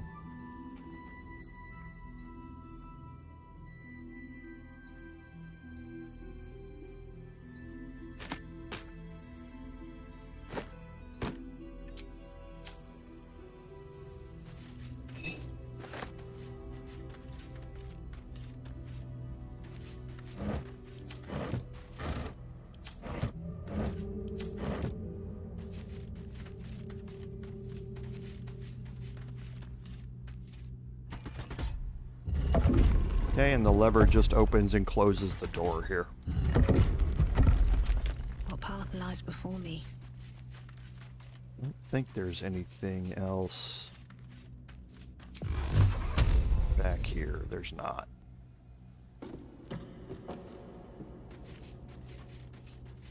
Okay, so our action economy is still pretty good. Can't give up now. So we are going to do our level up, and then we are going to head out to Moonrise Towers. We've cleared out everything on in Reithwin Town itself. Time to press I'm ahead. just going to move here onto the bridge. We've cleared out everything in Reithwin Town. Okay, we've done all of our explorations here. And now what we have left is just clearing out the environs here. And you saw that reading that book about, or reading the map of Moonrise Towers, put another marker on Moonrise Towers for some hidden treasure. So this is the stuff that we're going to go take a look at. But before we do that, since there is going to be a combat encounter that we're going to want to get into, let's do our level up.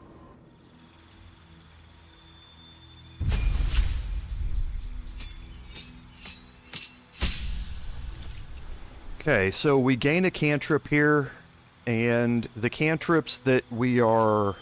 Yeah, I do, Lord Henry. I'm not done here.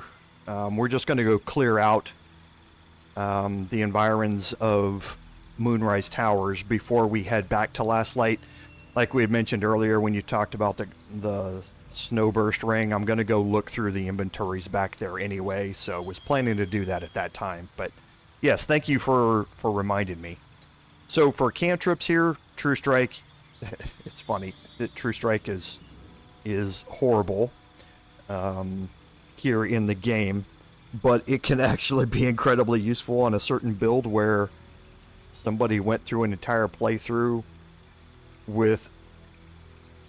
without causing any physical damage to anybody or utilizing any spell damage, just casting True Strike something like 3,500 times or something. It was pretty funny to watch.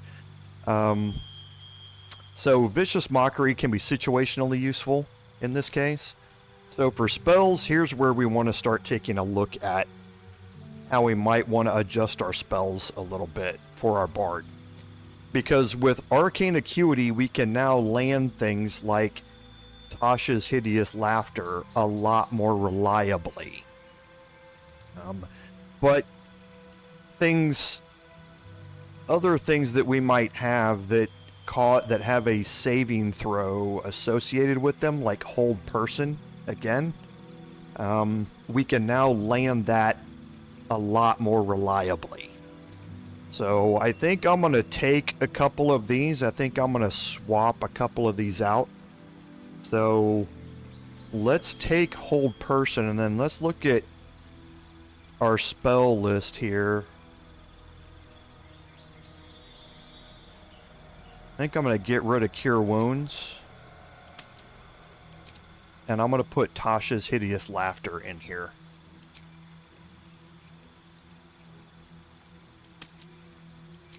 Okay, and then our feat.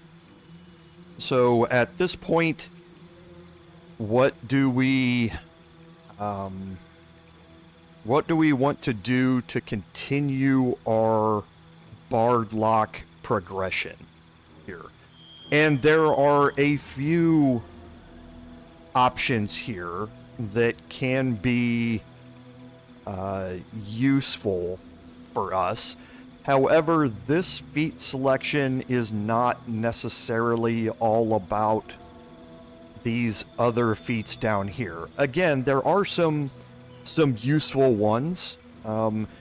If you're focusing on melee and you are into that type of your bard, then taking tough to increase the amount of hit points you have could be very useful. For your ability to crit with Eldritch Blast, Spell Sniper can be very, very useful as well. Resilient is always good, gaining proficiency in an ability saving throw. Specifically, if I added it in here to increase Constitution to 14 and get proficiency in it, that would mean I'd be able to hold my concentration quite a bit easier. However, for me, I'm going to go with ability improvement. I'm going to gain the additional Constitution. That's going to up me to a +2 on that for my concentration checks. But it also allows me to up my Charisma to 20 at this point. And Charisma being my main thing for spellcasting and causing damage is going to give me a +5 to my to hit and to damage, which can be incredibly useful.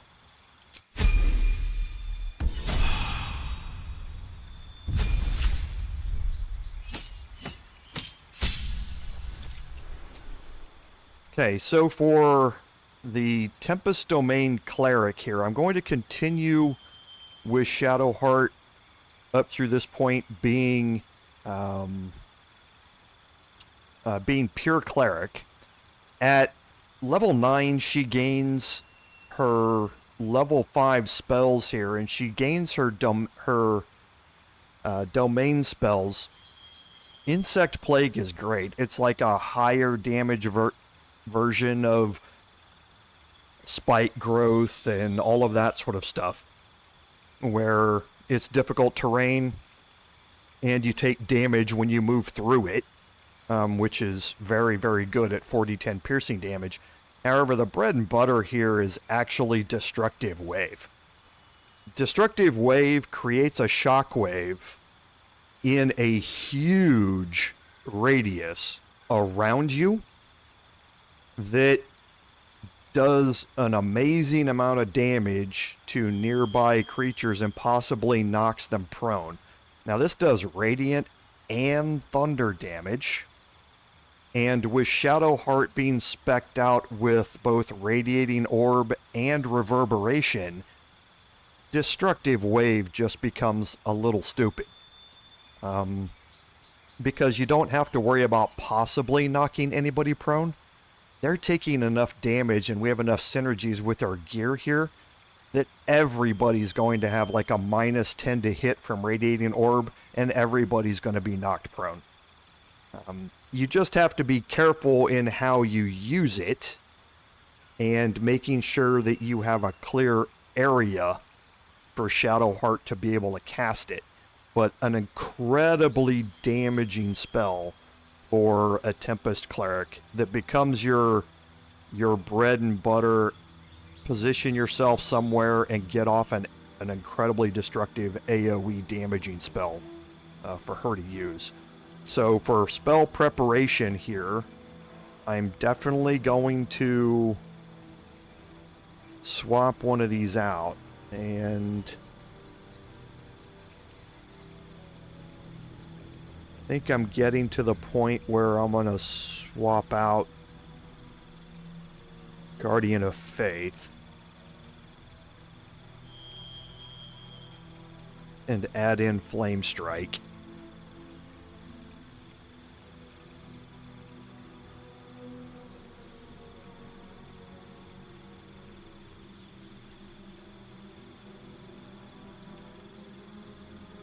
Yeah, I think I'm gonna do that. Flame Strike is the ranged version of the same damage potential that Destructive Wave has. It's a much smaller area of effect. It's like Call Lightning. But it does fire and it does radiant damage, which again procs Radiating Orb and Reverberation for us. So can be very, very useful as we go through this.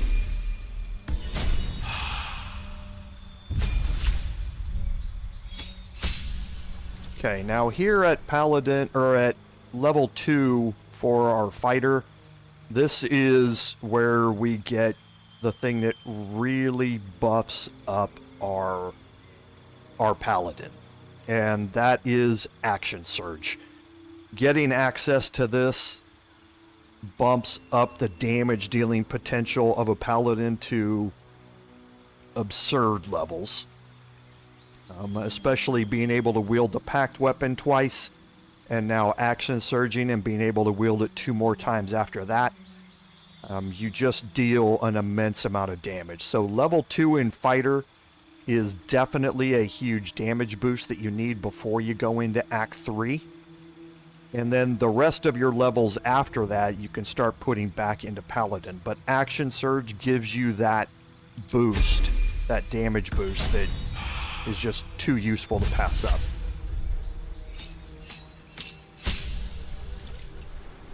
And now for Wyll here, as far as where we want to go from here for leveling him up, at this point, our sorcerer levels are going to be getting us more sorcery points, and we can continue on. This is where you kind of get a branch, so to speak, and how you want to play Wyll and what you want him to do. At level 6 sorcerer, there's not a whole lot that you're going to get. You're going to gain a level 4 spell slot, and you're going to gain a sorcery point, which is all nice and everything. The level 4 spells that are available to him are really good, including Ice Storm. For leveling up, but what really comes out of sorcerer is your further levels that come after this. As you get into level 8, 9, and 10 is where sorcerer really beefs up. If you go back to warlock, then you're going to your warlock spells your spell slots have become more powerful, so now they are level 2 spell slots, which is good because it allows him to cast darkness using his warlock spell slot.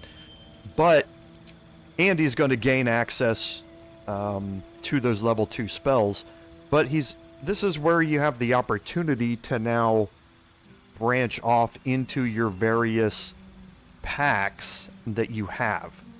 And if you continue on to level 5 warlock, then you are going to gain your deepened pact for any of these particular versions as well.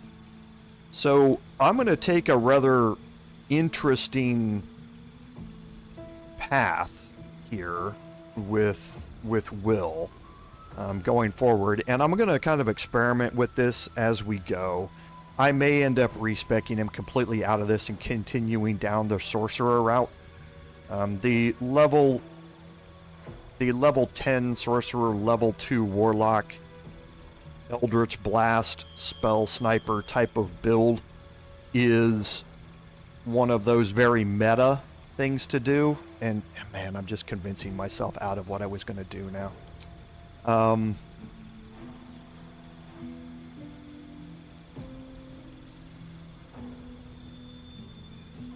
Alright, chat, should I go meta or not? I convinced myself I wasn't going to, but now the more I think about it, I think I want to continue down the meta path, even though I wasn't going to.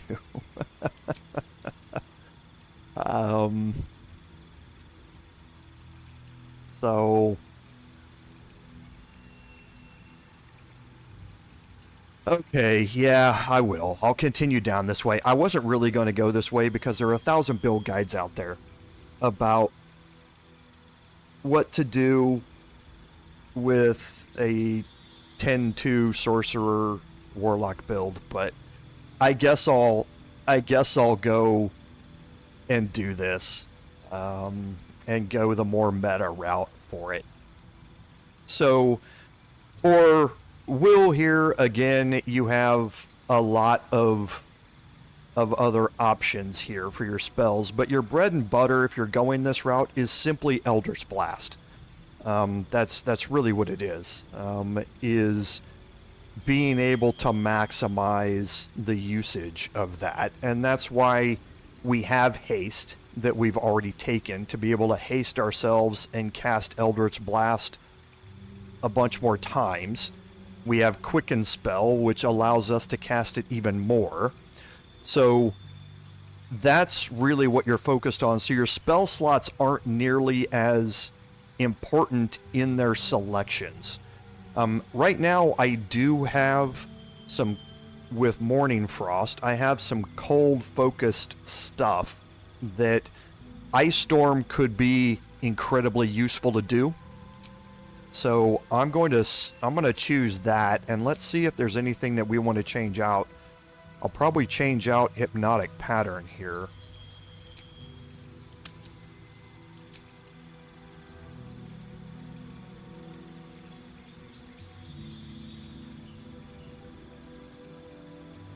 And let me just quickly look.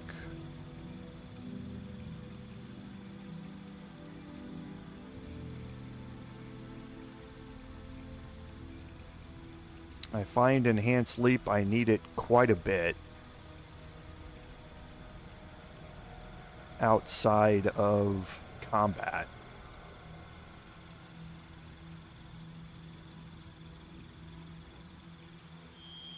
And there's not anything else that I really situationally want to use. Banishment is great, but again, I have another option for that. Greater Invisibility is incredibly useful.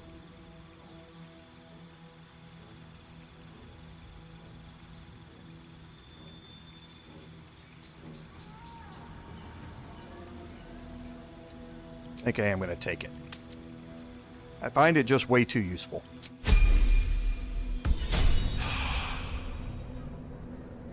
Okay, so there's our level up, and again, we may come back. I may come back and revisit that a little bit later on, but for now, let's go explore the environs around Moonrise Towers here.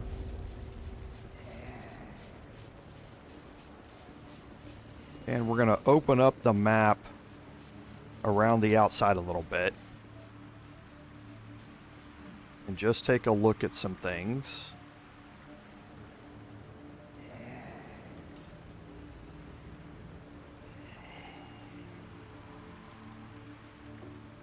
Okay, so we'll head around the other side over here, and we are definitely going to be down here again here in a little bit.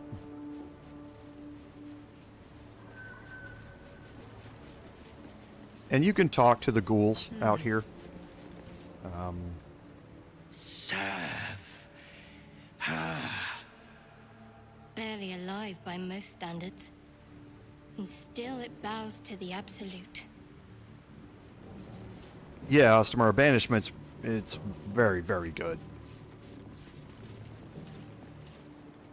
You know, I don't think I've ever climbed these routes.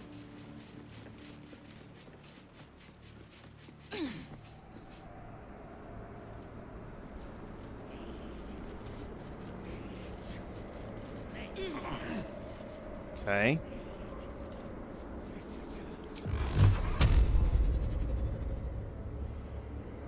What does climbing these routes get you, chat? Oh. Okay. Never mind. Okay, interesting. So it allows you to jump over to here. Jump over to here and make your way up to the second floor of Moonrise without going through the interior through Balthazar's room.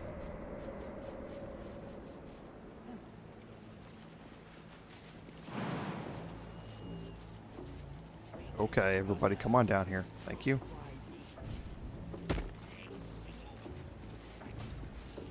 Here goes nothing. Okay, and this simply takes you in here to the kitchen, Lincella, where we've already been.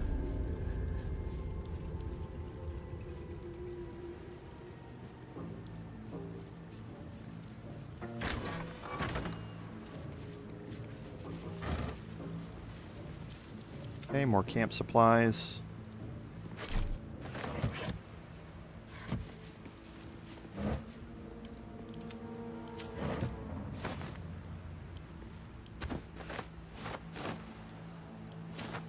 Okay, and one thing that we need to do here.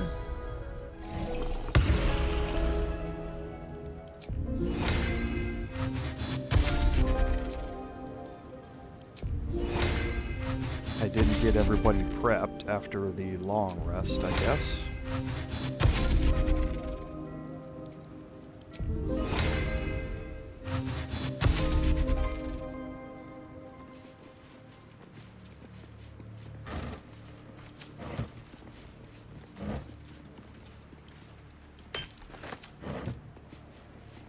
Anything of use?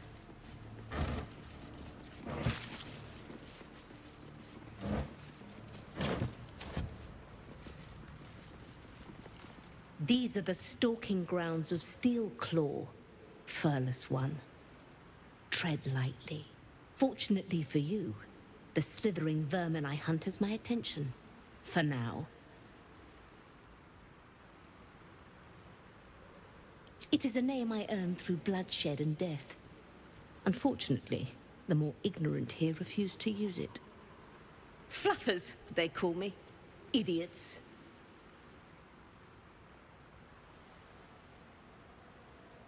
Their name matters not, merely their demise. I braved lapping waters and leaking ships to find this prey. I butchered many, and will butcher many more. But this one I toy with. I slice, I tear, and when the time is right, I will bite its head off and bathe in its innards!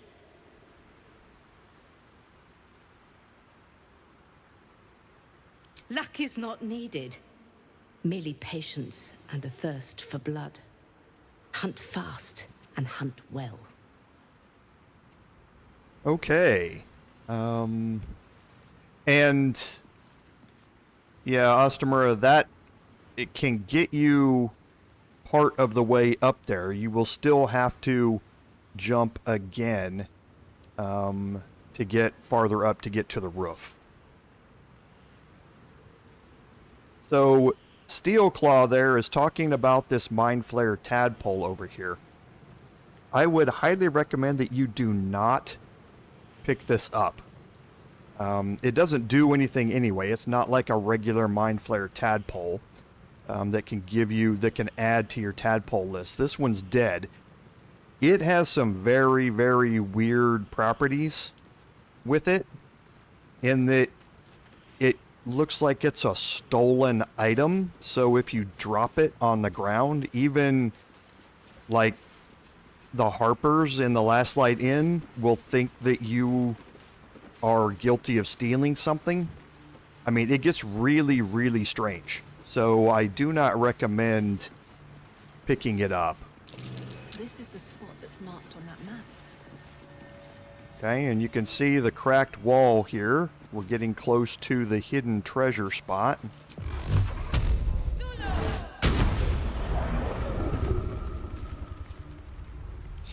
And you can see that gave me arcane synergy for 2 turns.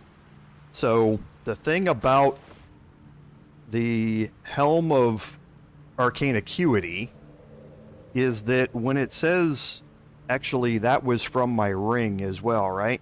Yes, that was from my ring of arcane synergy. So now you see I'm getting arcane synergy from my cantrips as well as from the helmet. So I can really stack up the amount of arcane synergy that I'm going to have. And using that to land hold person 100% of the time is just, like I say, incredibly useful, especially later on as we go.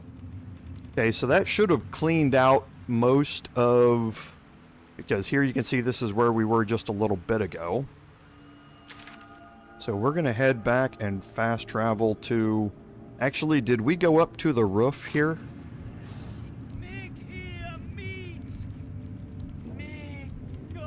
You know, I'm getting confused about what we have and haven't done here.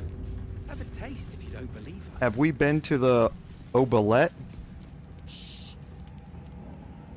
Loud. Clumsy. Oh, yeah, we did.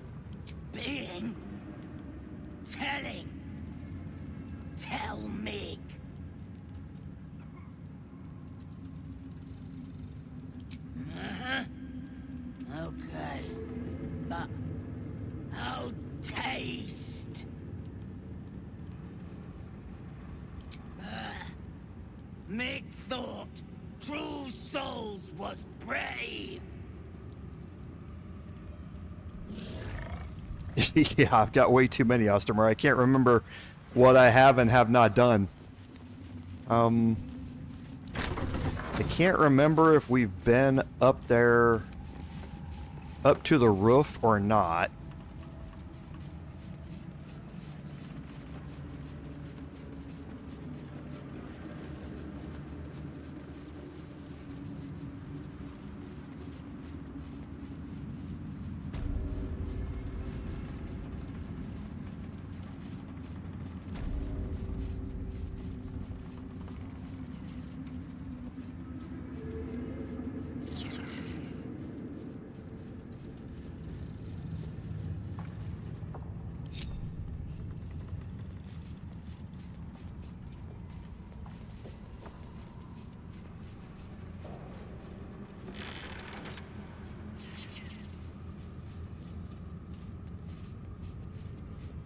Let's get going.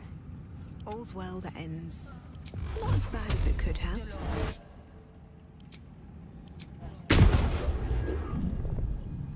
With haste.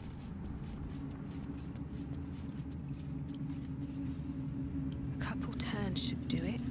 I have not been into Balthazar's room at all. Okay. Interesting. I've been out there to talk to them. So, does that mean Zarel is not giving me the key yet? Here we go.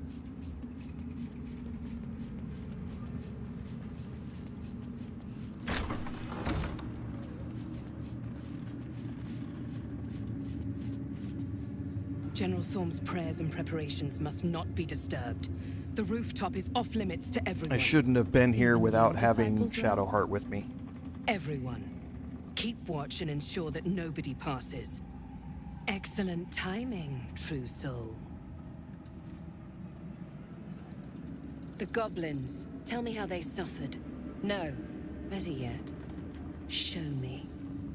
Her mind enters yours abruptly, flickering across your memories in a blaze of excitement. A pool of warmth spreads through your mind as she settles on the memory of you commanding the goblins to die. Oh, I like you. That was inventive and efficient. Let me see. Let me bring Shadowheart into this conversation.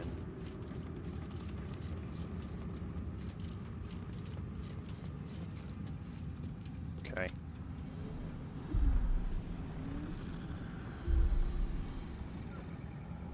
Your confidence is delicious. I can see why the Absolute might be hungry to dig deeper into that mind of yours. I certainly am. She parts the folds of your mind again, touching your wants and hopes, tasting them. Every emotion soaks into her mind's palate. But there is purpose to her exploration. She is searching for proof of your faith. Okay, so the options here fall very well into my wheelhouse here with the Bard.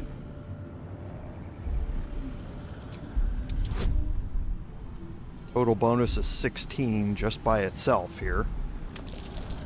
Roll a 1. Yep. That was perfect. That was perfect. There was no other roll that could have been other than a 1. Yeah. Now, I'm not going to say roll another one because that would be unheard of.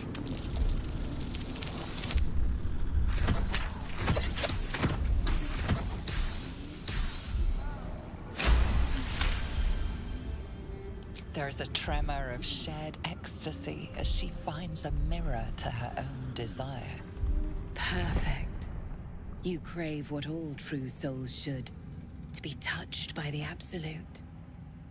I have already been blessed to stand in her presence. It was bliss, She gave me everything I wanted.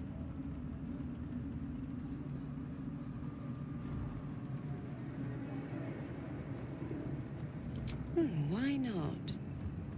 What's the point in power if you don't get to have a little fun every now and again? She gave me the power to cut the thread of life with a thought.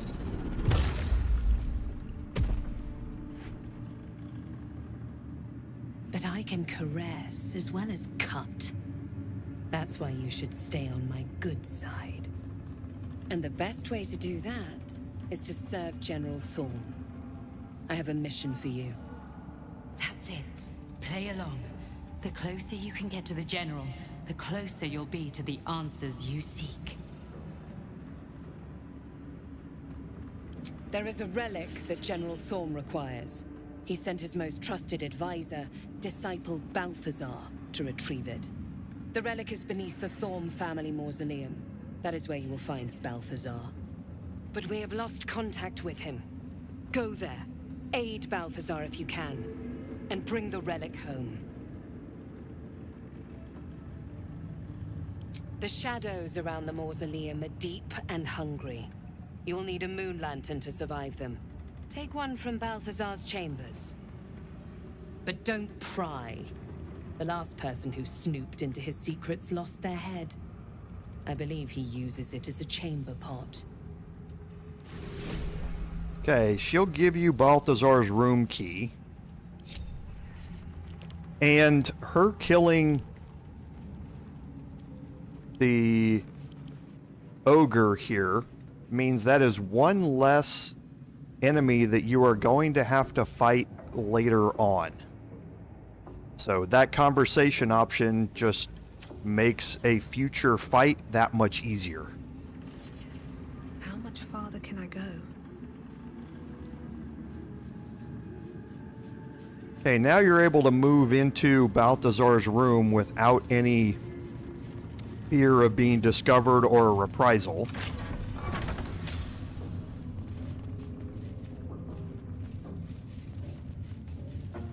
Better not be cursed.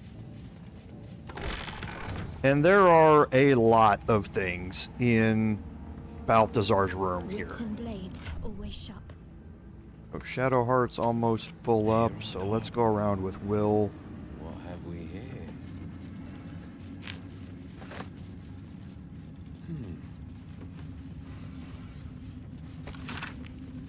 Okay, so you learn more about Cressa Bone Daughter. You're gonna learn more about Cressa later on in this playthrough.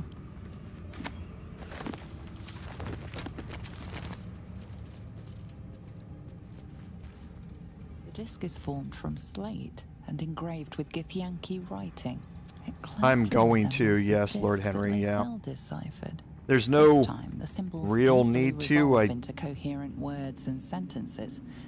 The story of Orpheus further unfolds. The Prince of the Comet, Part 3. The histories tell us that Commander Voss, Gestil Ketheric, pierced Prince Orpheus clean through with his sword of silver.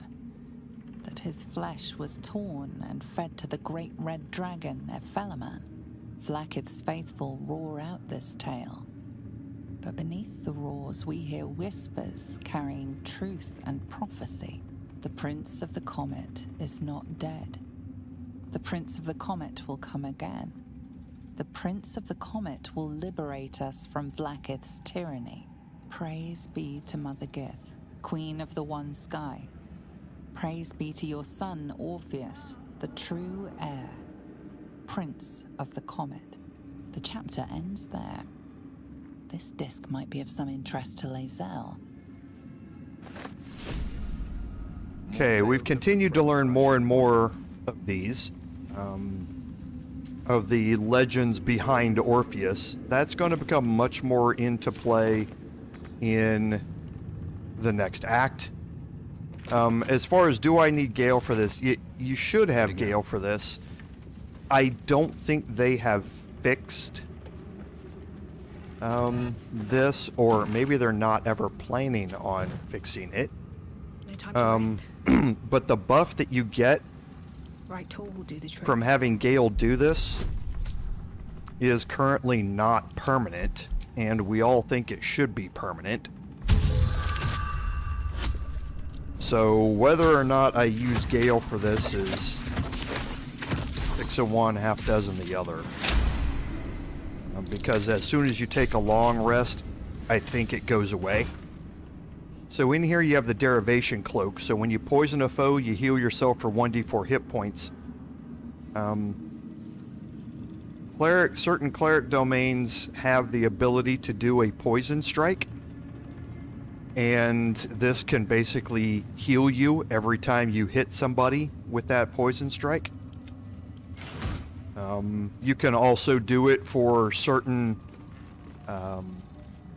weapons that poison enemies, and basically use it as almost a life steal type of thing to heal yourself while you're doing that damage.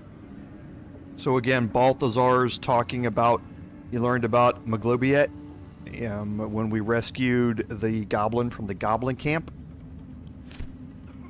And this is them trying to convince all of the goblins to forsake Maglobiet and go to the Absolute.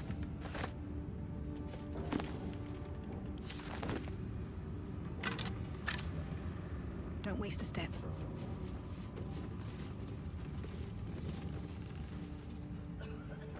The hero at heart. That's curious.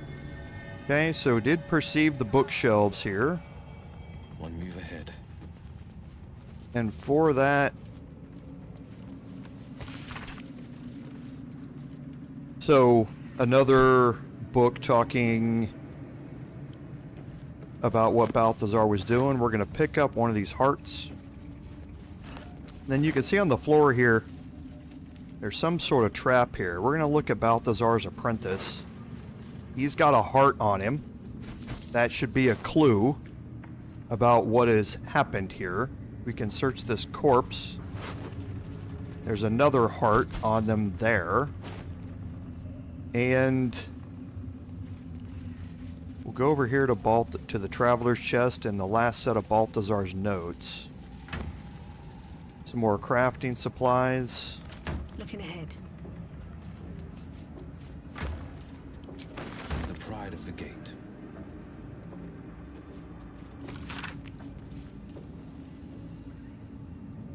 And these notes that you're reading are going to give you hints as to more crafting supplies. About the puzzle in this room, and that's really that you need to click on the bookshelf labeled Musty Tomes here. I'll give it a shot. That's going to open up the ancient altar, which now you can insert an item into. The pride of the gate. Insert a heart into it. And that's going to open up this back area. Back home will never believe this. Now there's two things in here. The first is the chest here. Come on, open up.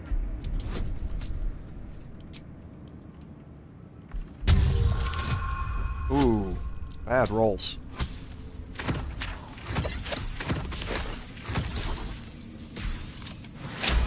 But still good enough. And in here you find the Cold Brim hat. For the Gale tank build, this is a necessary piece of gear. But it also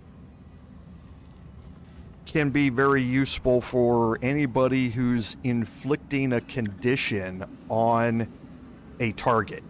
And there are so many conditions in this game that it's hard not to inflict a condition on a target. But when you do, you apply 2 turns of Encrusted with Frost. When they get 7 or more turns of it, they make a con save or take 1d4 cold damage and become frozen. And if they are frozen, then they are incapacitated. They can't do anything. And if you deal thunder, bludgeoning, or force damage, the ice shatters, ending the condition. So you can, it's basically a build up on a target and freeze them in place so that you can damage them in other ways type of thing. Afterward, the frost sloughs away, so for that one turn, you've got the ability to keep them frozen in place. Encrusted with Frost also has disadvantage on dexterity saving throws, which, again, to avoid AoE damage from a spell can be very useful. So the Cold Brim Hat here has a use. However, I'm going to look at a little bit more off stream and see how I want to utilize it, because I can think of a couple of different uses right off the top of my head. But I want to experiment with them a little bit, see what we can do. Defender of the people. So you can take the portrait off the wall here. The necromancer was experimenting on the tadpoles. Okay. And... But they were already imbued with Netherese magic. So where did that magic come from? A goblet filled with the mutilated corpses of illithid parasites. Whatever ungodly experiments were performed on them likely killed them. Okay, and here on the table you have broken moon lanterns and dead pixies. Okay, and you have a ritual circle. Now, as we've already said, the way to do this is with Gale.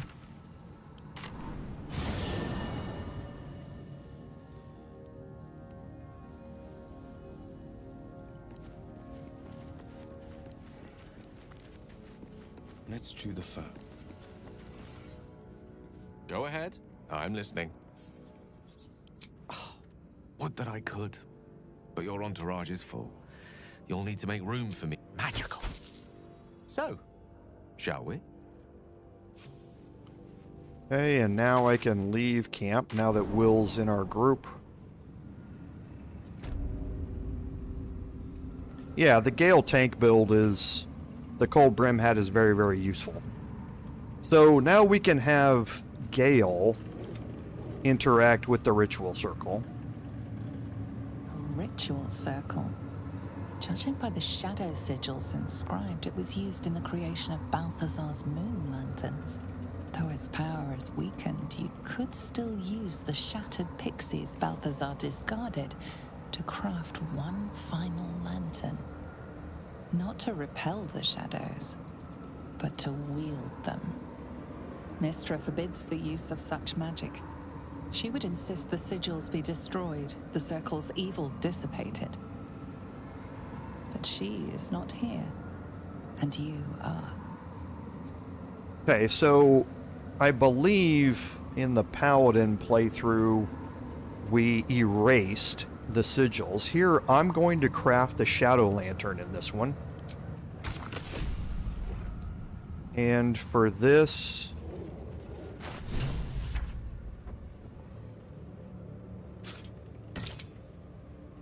I need a dead pixie and a broken moon lantern.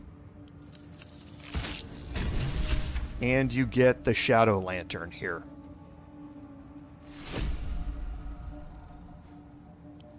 Okay, now the Shadow Lantern gives you the Conjure Shadow Lantern Wraith Necromancy spell.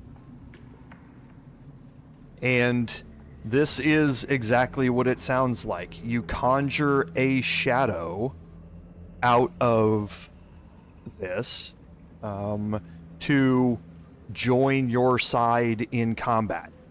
And the shadow acts just like you would expect the shadow to act. We've seen the shadows before, so we will explore it a little bit, kind of as we go. But Gale wants to talk to us now. If Mystra were here, I don't think she'd be best pleased with me for doing that. She was always rather fond of pixies. Still, I'm sensing no signs of any divine retribution incoming. Not quite sure what to make of that.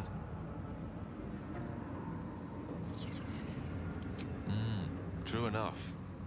She'd certainly not want to jeopardize the completion of this little mission she and Elminster have concocted. It may not be the most savory kind of magic, but it will taste sweet enough if it brings us to the heart of the Absolute in one piece.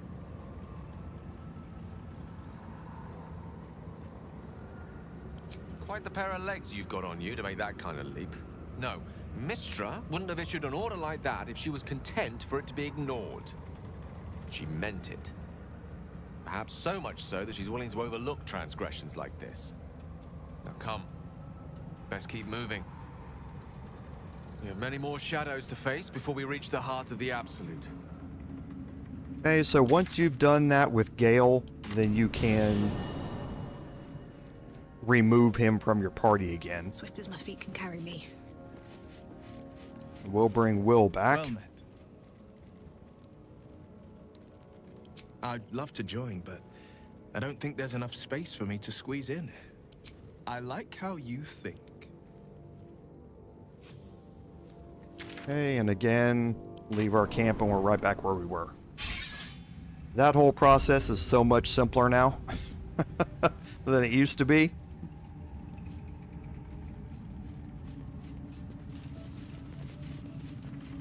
Okay, so we have a lever here to open this door.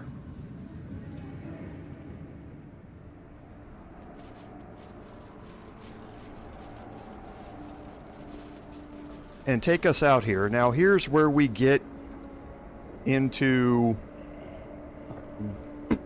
one of the reasons why I took Enhance Leap here with Wyll. And some of this might not even work with Enhance Leap. I haven't tested this, but it may be too high to reach up there. Yeah, it is too high to reach up there. Doesn't really matter for me, though. I haven't been up there yet, and I am going to go up there. But first, let's see. We can lockpick this door. It's a DC 30 here. So we need almost a 20 to pick it. And we fell one short.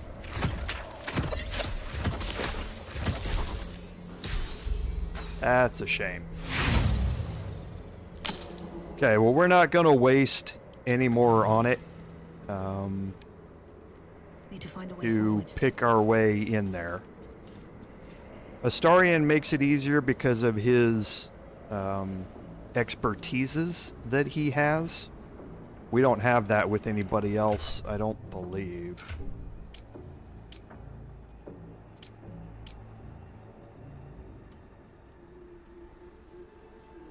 The sleight of hand is +5. Yeah, that's the most that we can get.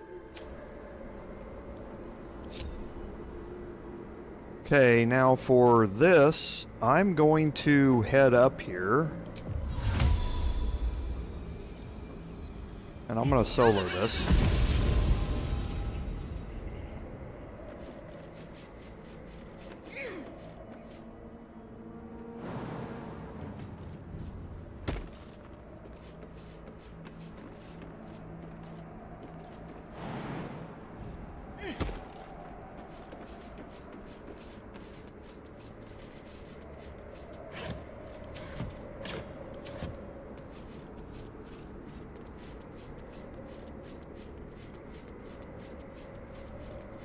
And up here you have 3 winged horrors that you can talk to.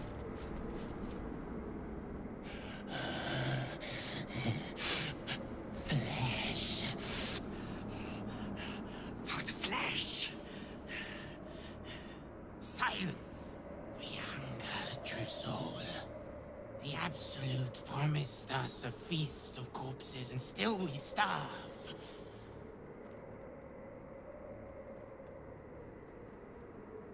Liar! They drop corpses beneath the tower.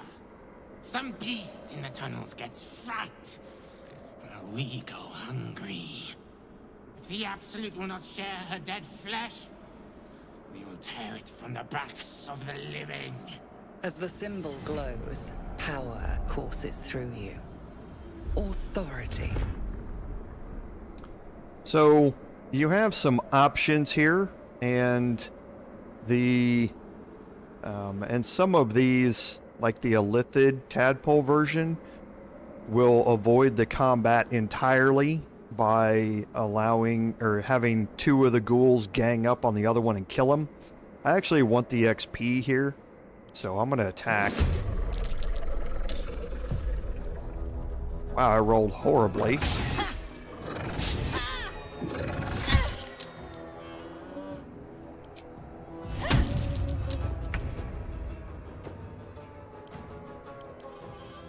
Okay, so if you examine them here, they are not immune to being blinded.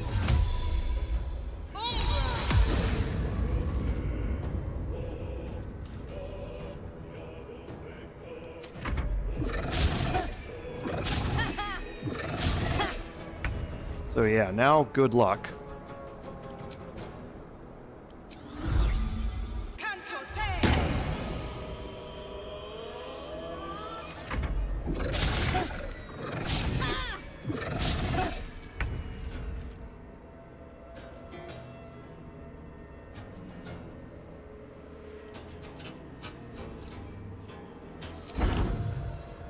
With a slashing flourish, I can hit all three, I think. Actually, I can only hit 2 out of the 3. I rolled a 32 to hit. Youch.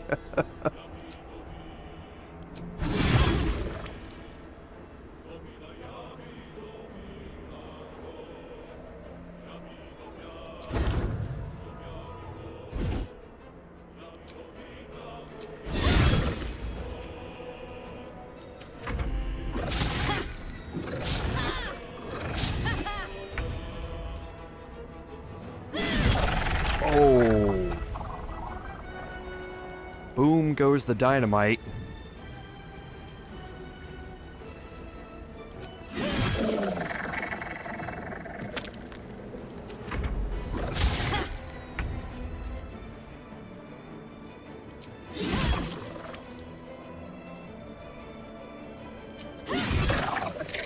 Easy enough. So I am a little curious.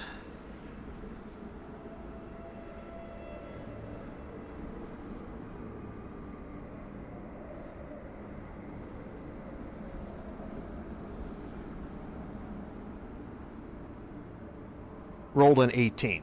Okay. I was a little curious there on what he rolled to be able to hit me. Because with an armor class of 22, you can see he needed to roll a 17 to hit. So I was just a little curious as to what he rolled. Because if he does hit me and I fail that saving throw, then I can be paralyzed for 2 turns. And then things get really ugly. As we saw during the encounter in the Last Light Inn with Marcus when the winged horrors showed up. I wasn't expecting to roll last on initiative and have all 3 of them get an attack on me. But then when they did, I wasn't expecting them to hit me, and then that last one did. I just got very, very lucky that I passed the saving throw on it. Because if they would have paralyzed me, I'd have been up here all by myself with no way to stop that combat because the rest of my party's down here. So I could have very well died there from that.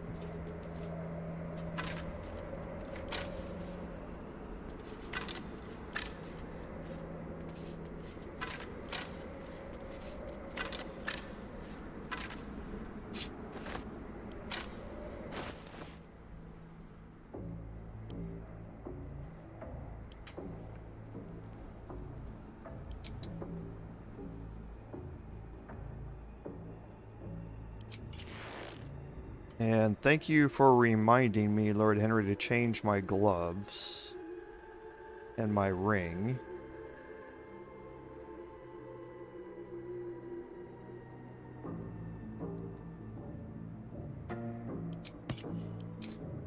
So I could have avoided that if I'd have changed my glove.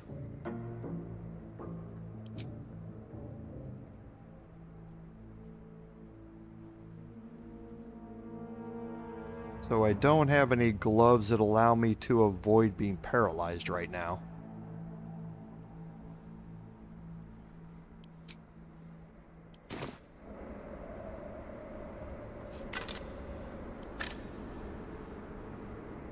But now moving my way over here,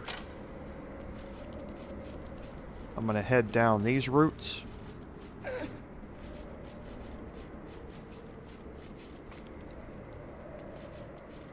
And over here's an opulent chest. Inside a couple... Oh, an arrow of humanoid slaying. That's good.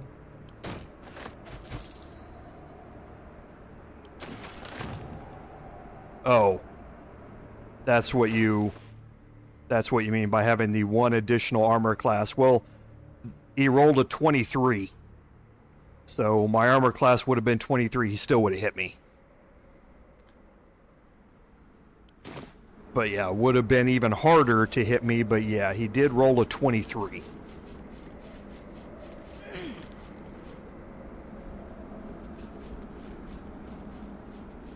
So yeah, unfortunately, still would have hit me, but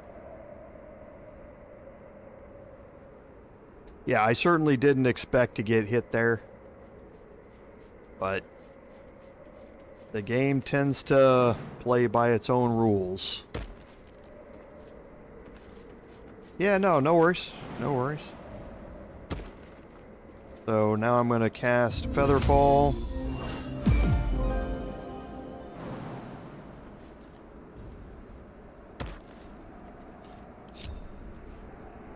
Okay, and what does my action economy look like? I'm still fine, so I'm going to save that rest.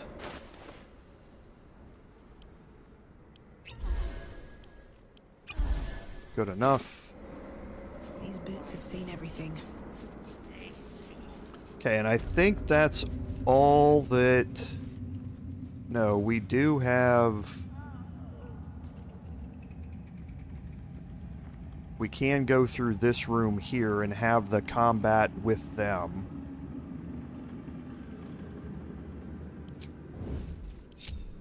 These boots have seen So let's change out to our thieving gear real quick just to pick our way in the door.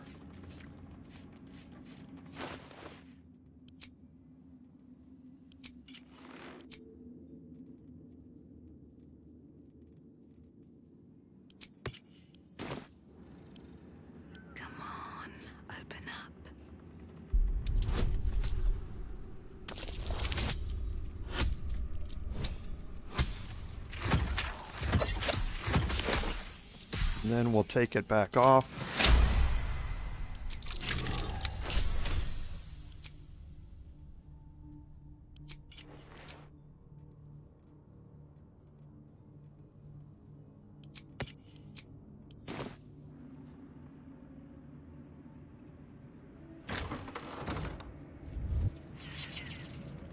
Okay, now as soon as we step into this room, we're going to get interrogated. So let's not step in there. Let's start this combat off.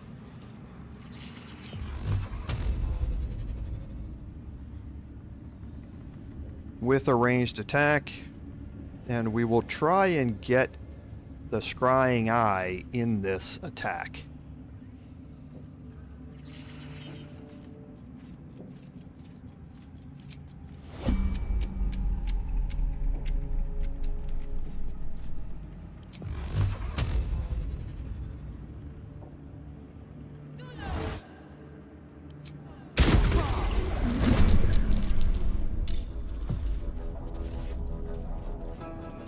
Okay, so now remember the zealots are paladins, so you really do not want to get hit by them. That Their divine smites can really, really hurt.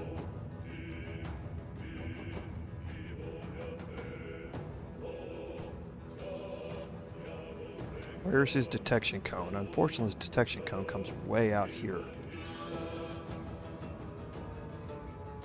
Watching and waiting. Careful.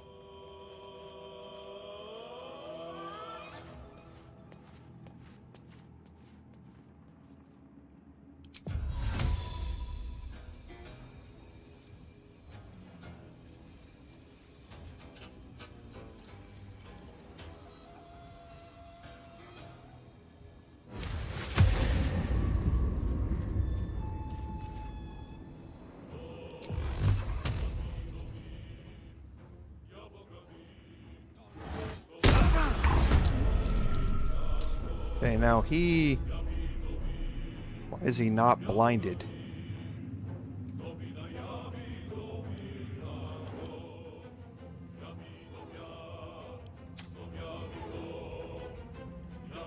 I think that's a bug of some sort. Can't even catch my breath. I'm definitely going to move into the darkness here.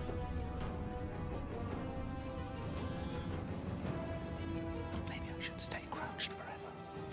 Okay, so now I can move my paladin up without the detection cone being there. However, as soon as I step into the darkness,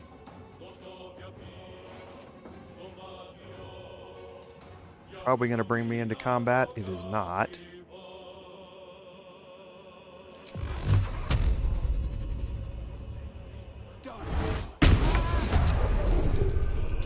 I don't know why he is not blinded. Where do I go from here?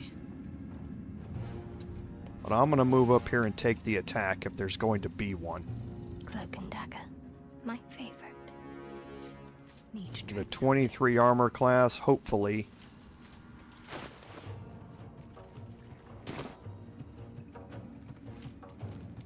Let's see if we can land a guiding bolt on him. Oh, 75% chance. Ugh. I would have preferred to inflict some radiating orbs there as well to lower his to hit chance.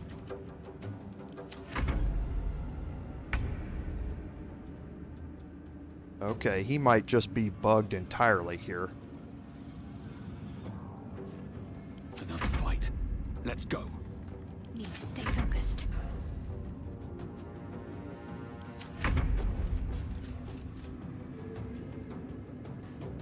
Hey, we're gonna throw a defensive flourish. Yeah, something's weird about this darkness spell.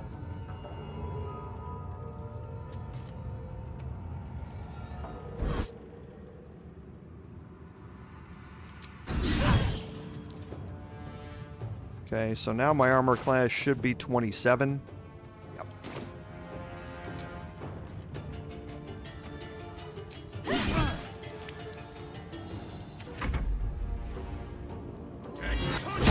Yeah, good luck hitting me with that.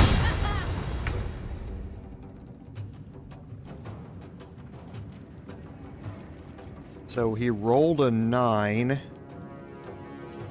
and that got him a 16. Which is 11 short. So yeah, the only way he could hit me was by rolling a nat 20. Yep.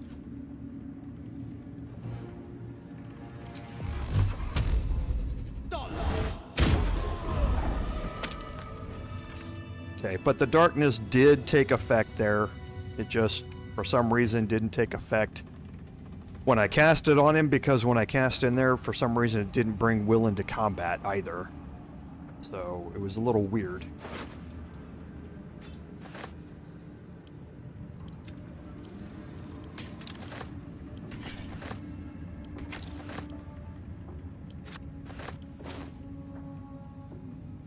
It's been a long day.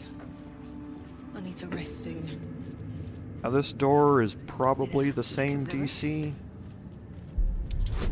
No, this one's only 15.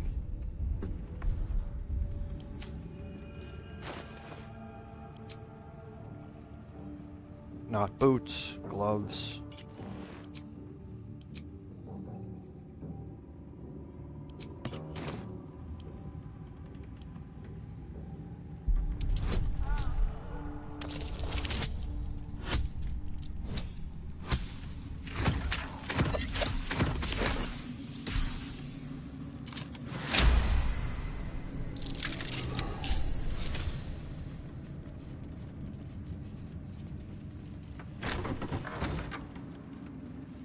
And in here, we'll go talk to Squire. We have speak with animals. What's up for discussion? Stand, soldier. These are the General's private quarters. Wait. Something in your scent is familiar.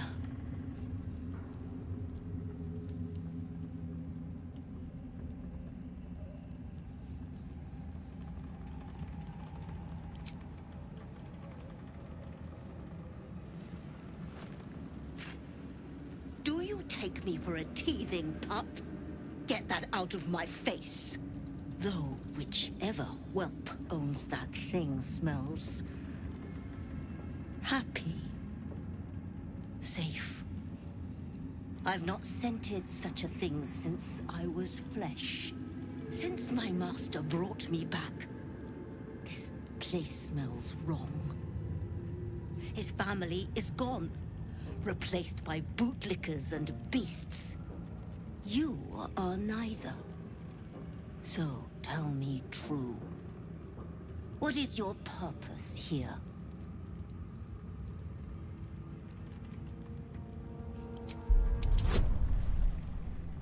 Here we go again. The same DC of 14, the same total bonuses of 16.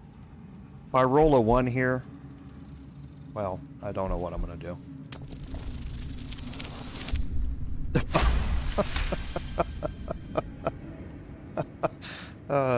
Well, Chad, does that make up for the nat 1 I rolled last time in this? Good. Death itself cannot release you from that duty. Now be about your business, whatever it is. Not your scent. Selûnite magic on your skin. The General once smelled that way, when his daughter still lived. I died the same night she did, my master says, trying to protect her. I do not remember. But he brought me back. I will not fail him again. Okay, so now you have access to this room, but you're not necessarily free of everything. But nothing is now marked steel in here. You can read the missive from Gortash. So here's what you now learn, that Lord Gortash is involved in all of this. The artifact wasn't found in the wreckage of the Nautiloid, so he's looking for it. Sharp as ever.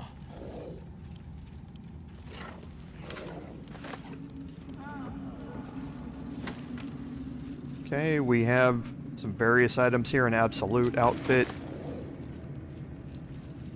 Let's see. That lever unlocks this DC 30 door that we looked at earlier. Finders keepers. That might be worth a look. Okay, and we passed the perception check for the floorboards. Ever onward. Okay, there are invasion plans for Baldur's Gate. That's what the army is outside that we saw. That's what they're ready for.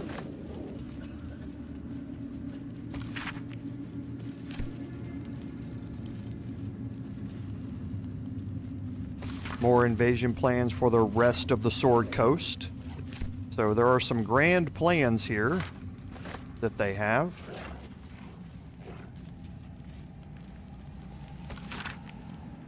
There's an unsent letter here from Thorm to Balthazar. Thank you for returning what was mine, and have no doubt all will be well once the war is won. You're going to learn more about this a little bit later. And invasion plans for all of Eltergard, including the nearby towns of Triel, Scornabel, and Berdusk. So, again, a lot of plans here that the Absolute has for taking over everything on the Sword Coast.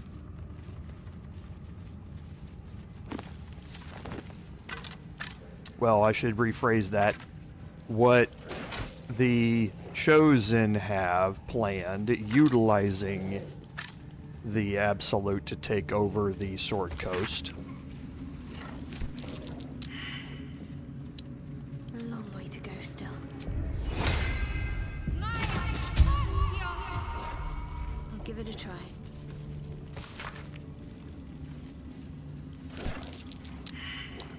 Critical fail. Okay. That was going to be my best chance. No time to rest.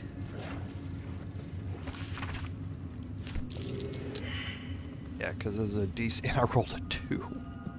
Can't afford to stay idle. Now everything's going to punish me for that nat 20 I rolled a second ago. What to do? Yeah. Failed on all the religion checks. Doesn't really matter. You're learning some more about what Balthazar was doing here.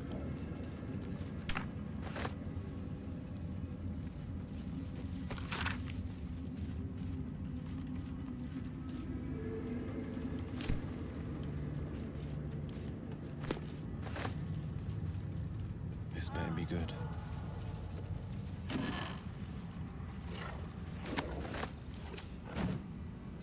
Heading out. Okay, now out here we have an opulent chest. Got a long road ahead.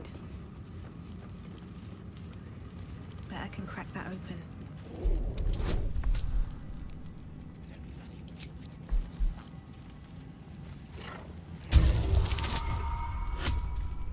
Wow, lots of ones today. And I honestly can't remember if she's going to get upset about this or not. But this has the Cloak of Elemental Absorption. So, I believe this is once per short rest. Oh, and it says it. Once per short rest, you absorb elemental damage. So you take half damage from the next elemental attack targeting you and deal an additional 1d6 of that element type on your next attack. Can be very, very useful against certain types of enemies and certain encounters. There's one particular encounter where everybody wants to cast Scorching Ray on you. And this can be a very easy way to get an additional 1d6 damage on the next attack that you're going to make. There's also a letter to Ketheric here, which you could read, and this is from his wife, Melodia. She was a Selûnite to the very end, and their daughter that she mentions here is also a Selûnite as well. This is going to be played out. Ketheric's wife. Sounds like she loved him very much. A little more. Jeez, just the letter encumbered me. That's going to be played out a little more as we go through this and get to the main encounter with Ketheric. Ever onward. Okay, and now the last thing is go back out here.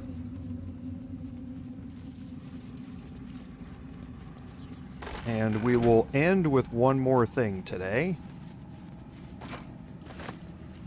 We are going to pick up some of these paintings because we can.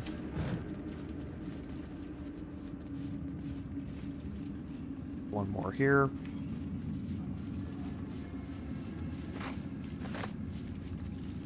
And now we'll take our bard over here and we'll look at this door, which you can see we haven't been in yet.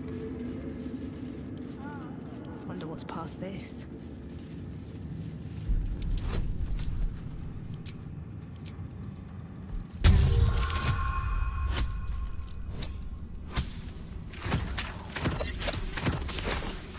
Oh geez, yeah, give me 4 crits. I'd kill so many things with 4 crits.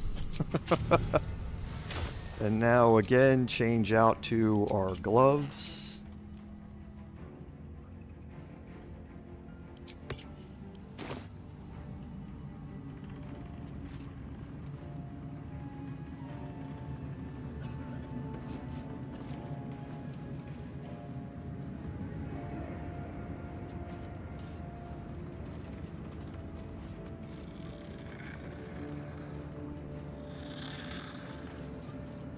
Okay, that's good. All right, what now? Okay. What to do?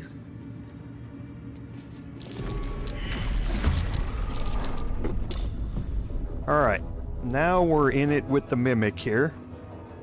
So, am I surprised? Yes, I am surprised.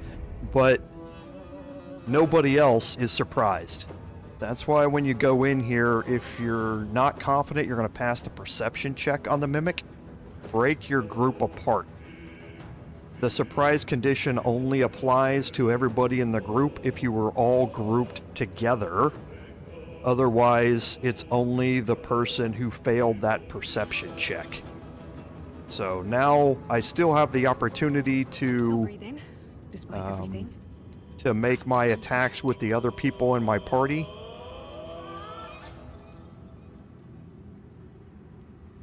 Blood comes So easy let's these go days. in with Kerz here.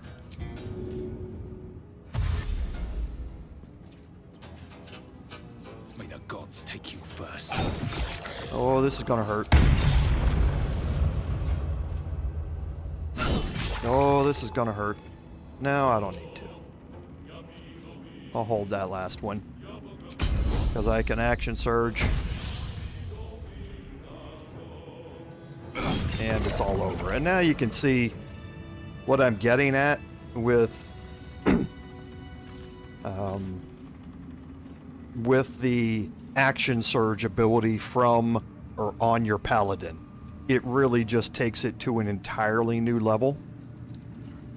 And yes, Nicholas, you're right. The alert feat, if you have it, would prevent you from being surprised. In this case, I don't have anybody that has alert, I don't think.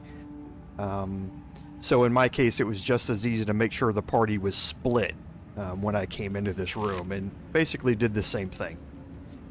So here you've got the Spine Shudder Amulet. So when the wearer deals damage with a ranged spell attack, inflict 2 reverberation on the target. We do have a reverberation build here. What's next? Right now she's wearing the Amulet of Restoration. But now with the Spine Shudder Amulet, if she casts Guiding Bolt, which needs a ranged attack roll, you can see at the bottom for it to work. If she deals damage with it, she's going to inflict 2 reverberation upon the target. Because it's radiant damage, she's going to cause a radiant shockwave and inflict radiating orb. Because of the Gloves of Belligerent Skies, that's also radiant damage, so it's going to inflict 2 more turns of reverberation. And then the Boots of Stormy Clamor, because that inflicts the Guiding Bolt condition on that creature, it's going to inflict 2 more turns of reverberation, so it's automatically going to inflict 6 turns of reverberation. When that happens, it's going to proc the reverberation trait because I have more than 5 turns of it.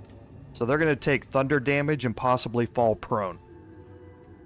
So now with Guiding Bolt, I can instantly add 1d4 thunder damage on top of the Guiding Bolt and possibly make it fall prone, as well as inflicting multiple turns of Radiating Orb on that target.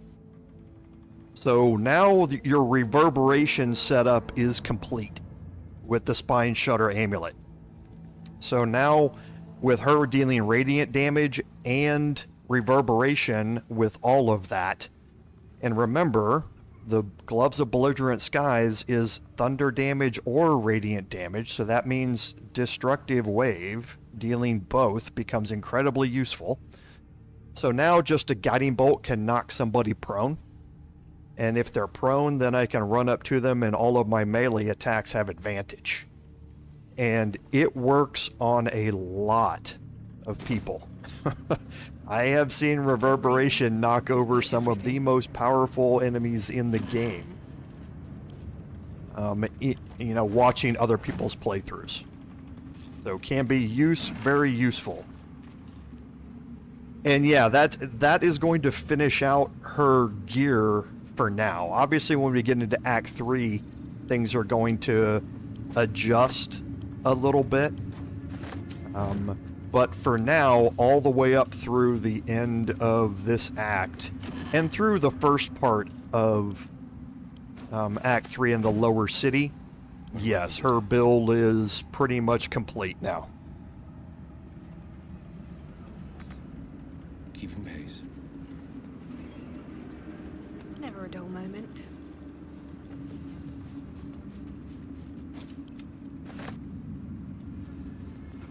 Checking things out.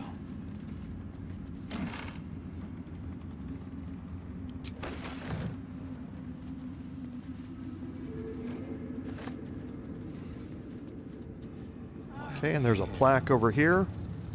Melodia Thorm, loving mother, beloved wife. Her light will never be forgotten. Okay, and you are going to learn more, like I say, about Melodia as we go through this, and especially when you have the main encounter with Ketheric. You're going to learn a lot more. So that gets us to a good spot to end the live stream today. So we'll drop a save here. And off stream, I'm actually going to continue and play for another 3 hours, so I can pre-record the video for next weekend. But next week, you will see we're going to finish up everything around Moonrise here, which means that we are going to clear out our inventories. We are going to finish the last of the explorations around here, down to the docks and that sort of stuff are on the outside. Then we're going to go back to the Last Light Inn, and we are going to deal with the Wake Art Kula quest by playing his loot back there, and you will see how that plays out. And then we're going to head into the Grand Mausoleum. So we have a lot of cool things planned for the next video that you will see. It won't be a live stream since I won't be here. But with that, again, thank you all for being here. Oh, and hey, Chibi, thanks for being here. I appreciate you being on the live stream. But as always, thank you all for being here. Without your support, none of this would be possible. I hope to see you tomorrow for the Paladin live stream, but if not, you can see the videos going up next weekend. And with that, I will say, until next time, fare thee well.